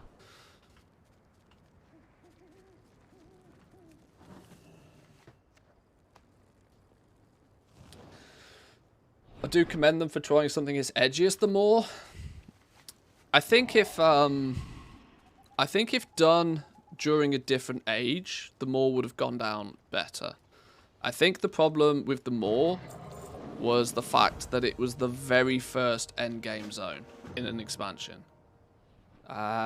You had a monstrous flood of new people to the game. You had a monstrously large flood of existing players returning to the game, and then you gave all of those players the Maw. That's like inviting your friends and family round to your house and then serving everybody a shit sandwich. It's not good. It's not going to go down well. never serving a shit sandwich is a great situation, but you know the damage of serving a shit sandwich is far less if you do it at a period of time where you haven't invited everybody round to your house. You know, if you open your fridge and there's nothing but an onion and half a tub of sour cream, then maybe you'll survive that day if it's just you. But that's kind of what the Maw felt. It would have been all right if it wasn't the first major content in a brand new expansion. It didn't really set a good tone, unfortunately. And you know, you add the mandatory Torghast grind on top of that, plus a very aggressive 4 to 6 week long, you know, task list of things that needed to be done. With the additional on top of all of that, that even if people were to do these 4 to 6 week task lists of things to keep, you know, on curve, get ready for the raid, you then slapped everybody with genuinely hundreds of thousands of gold worth of expenditure that most were not expecting to purchase a piece of gear or 2 or 4 in the case of some people that didn't learn the system quick enough. You then made the beginning of the expansion the most expensive expansion launch for some people in history. You know, these are all things that didn't go down well. Individually, you could, you know, if you took them all individually, you could probably give them a pass. But you stacked them all on top of each other, and it didn't lead to a very successful expansion launch, unfortunately.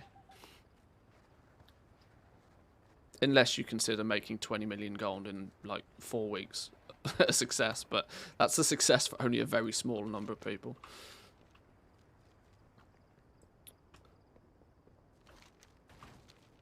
Everybody told them on the beta about them all. Oh, yeah. They knew full well. They knew full well. But this is another one of those things where I think that, you know, it was...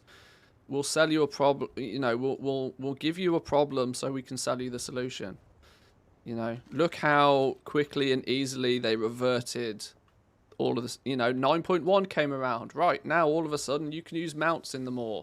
They used, they put the Maw mount at the end of Torghast as, you know, a carrot on the stick. Right, if, you know, you may not be enjoying running Torghast at least twice a week on every single one of your characters. But if you do, you know, then you get a slight, you get your luxuries back in the Maw. You get to use a mount in the Maw. Wow, aren't we generous? No, just let's flip and use a mount in the first place. Not to mention, you then saw all the druids running around just laughing at you. It was just like, it was a calamity of errors, if I'm honest. Absolute calamity of errors at the beginning. Druids and Worgens, yeah. And this, like I said, this steps back into my definition of kind of that Blizzard arrogance of that they still going into BFA, still going into Shadowlands, thought that, you know, they had the golden ticket, that they were undefeatable. You know, there was nothing that could really get in their way. And the player base responded by saying, well, actually, we're all just going to go play Final Fantasy then, see you in a bit, laters. They're all peaced out.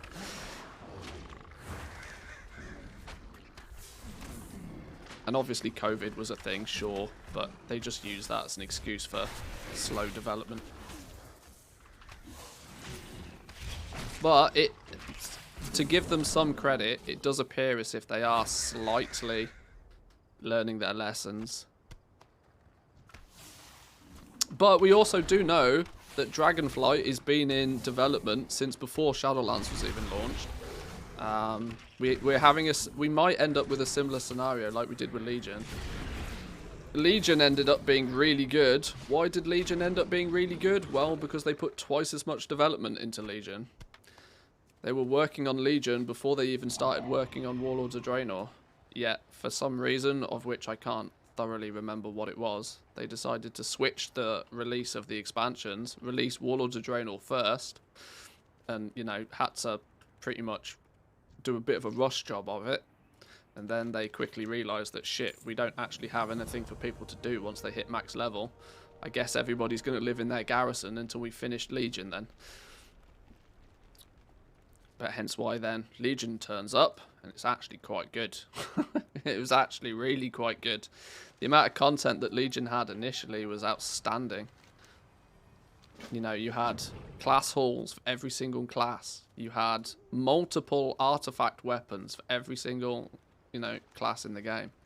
There was a lot of stuff. The zones were good. They implemented new systems in Legion. They had a bit of a rocky start with legendary acquisition, but you know, you never get everything right. But that was because Legion had 4 years of development on it, whilst Warlords of Draenor had 5.5 minutes. They can make a good game if they have the time to do it. And this is what I'm thinking with Dragonflight. Dragonflight might end up being another, you know, Legion good one. This might be, now, all the hopium, all the copium, huff, huff, huff. It might end up being that Dragonflight ends up being the good one, simply because they've been working on this expansion for a long time. A long time. Legion had good patch cadence every 11 weeks, alternating between a raid and other content. Yeah, because they were ahead of schedule. They were massively ahead of schedule. They had the entire expansion planned out and ready way before it needed to be, so that they could keep to that, you know, good patch cycle. It was when they fall behind is when the problems really start to unfold and where the cracks start to begin to show. It better be, because I feel if they don't deliver on that, they'll lose a lot of people forever. I mean, yeah, you're probably right. I think you're too generous. Blizzard did it on purpose. They've been doing it for at least 6 years since Legion. They'll continue to. Less work, more grind is their approach for sure. Who knows? We'll find out. We'll find out. I'm still hopeful that Dragonflight, at least as it stands at the moment, it looks to be...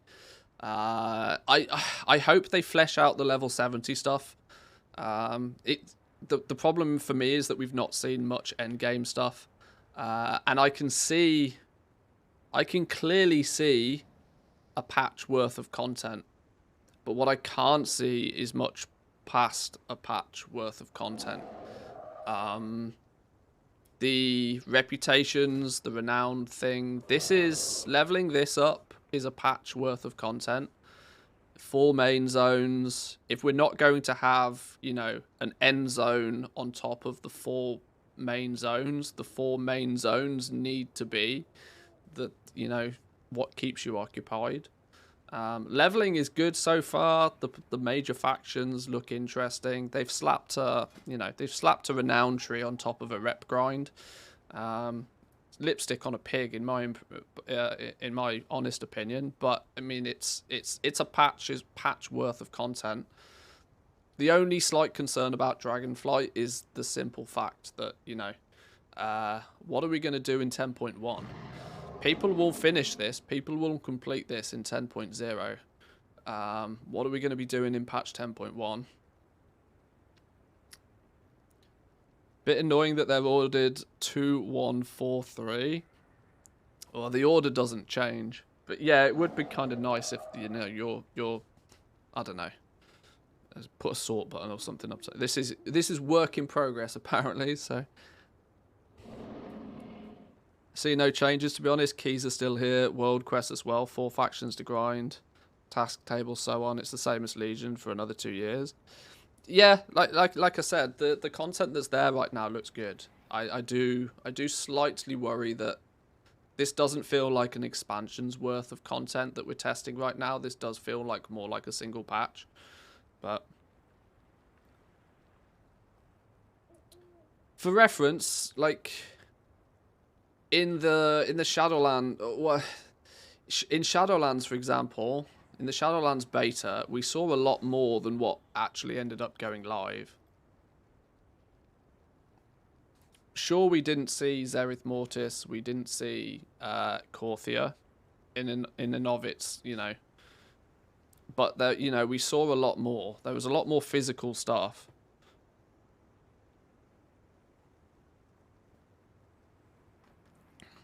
But anyway, I think I might leave it there for today. I quite clearly need to go get some food. Quite clearly. I'll continue doing some leveling a little bit later, I think. I was busy yesterday evening, which is why I didn't get much leveling done. If I can hit 70, I'll probably just power through some leveling today. Have a little bit of an explore of the Azure span, hit 70 maybe, and then we can really start to investigate endgame in a little bit more detail. I'm now content that I've done everything possible in both the Waking Shores and the Anaran Plains. Azure Span is the last major zone. Thaldraszus is a little bit of a half zone in my opinion, because it's where the end game zone is and where the raid is situated and stuff. This is a little bit more of a half zone, so it's basically 3.5 zones technically.